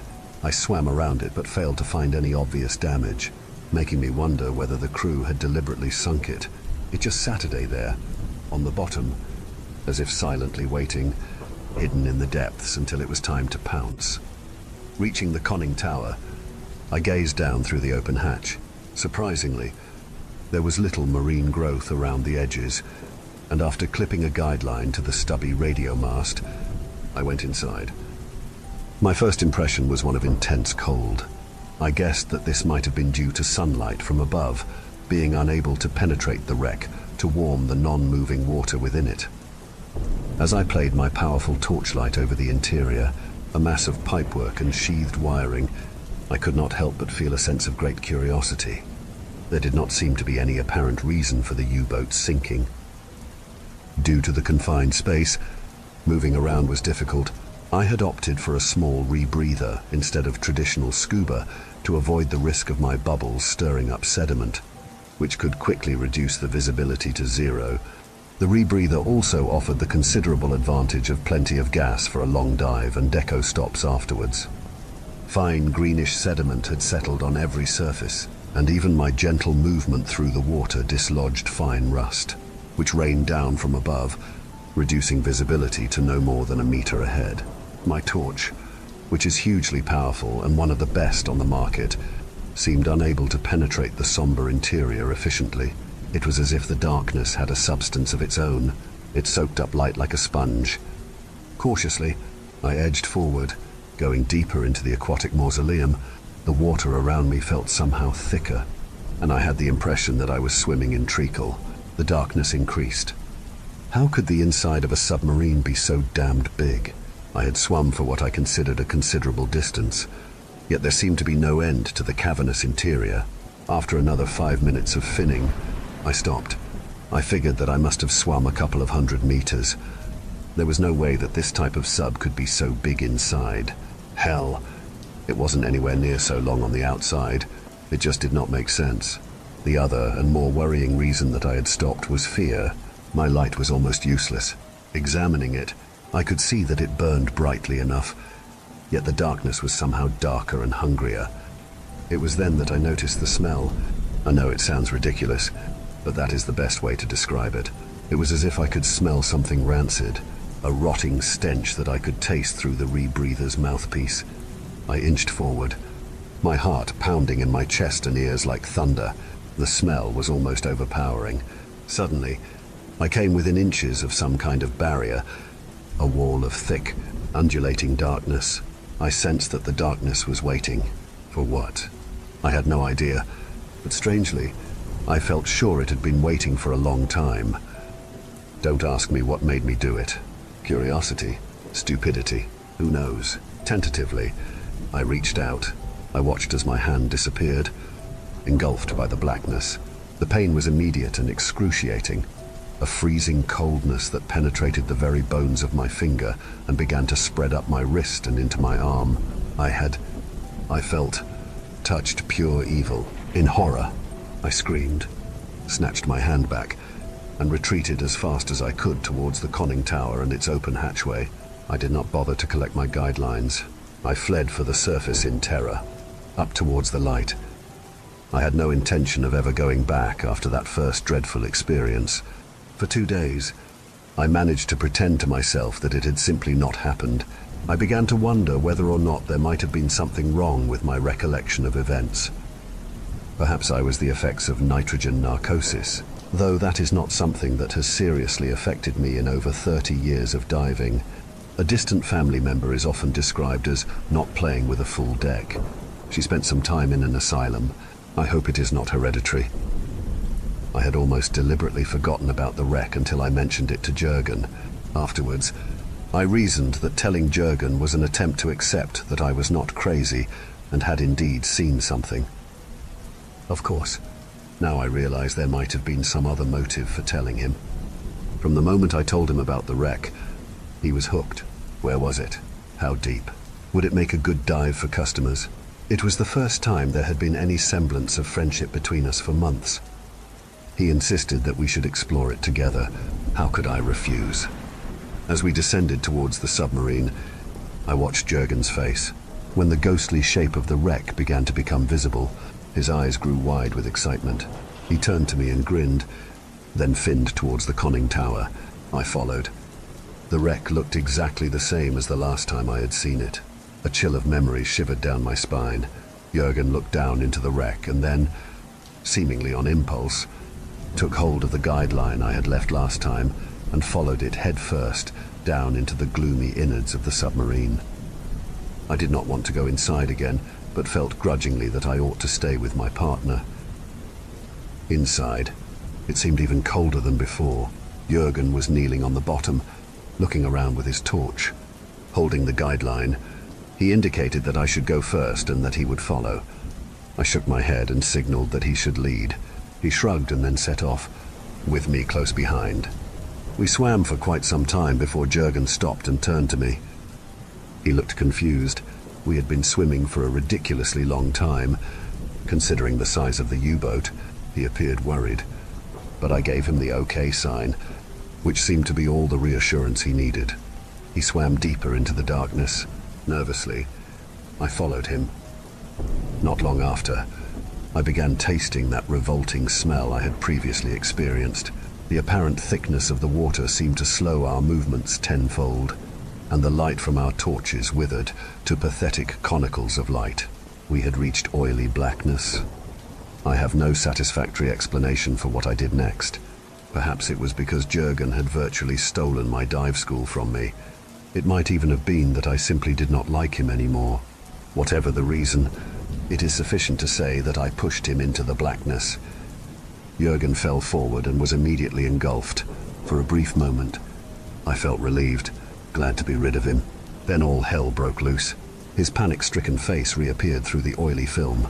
His mask and regulator were gone, and he was screaming in terror. I could actually hear his muffled cries as vast bubbles of air spewed from his mouth. The darkness began to retreat deeper into the wreck, and it seemed to be dragging Jürgen with it. His arms flailed wildly, his fingers desperately trying to grab onto something. I could hear and see his fingernails scraping and splintering against the cold metal floor.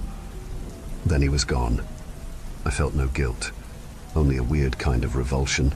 It was the kind of excited disgust that I had when, as a kid, I had peered into the gutter at the mashed remains of some poor animal. A cat, I think, that had been hit by a car a few days before. How long would this thing, whatever it was, be satisfied with one person? I wondered. I turned and left. Ascending to the surface, I looked back down, half expecting the wreck to disappear. It hadn't. All this happened a matter of days ago, and since then, I have been haunted. I have been haunted by the ghosts of my life, people who have at some time caused problems for me, let me down and disappointed me. Since I have spent most of my life in the diving industry, it is not surprising that most of these people are also divers. It would not be hard to persuade them to explore a virgin wreck of a U-boat with me. It is a temptation that I must resist for the sake of all that is good. I am a good man. Last night, I started to draw up a list of potential diving partners' names. It is just a game. Really, I do not intend to do anything with this list. I am a good person. The list is a lot longer than I had expected. Thank you for venturing into the darkness with us.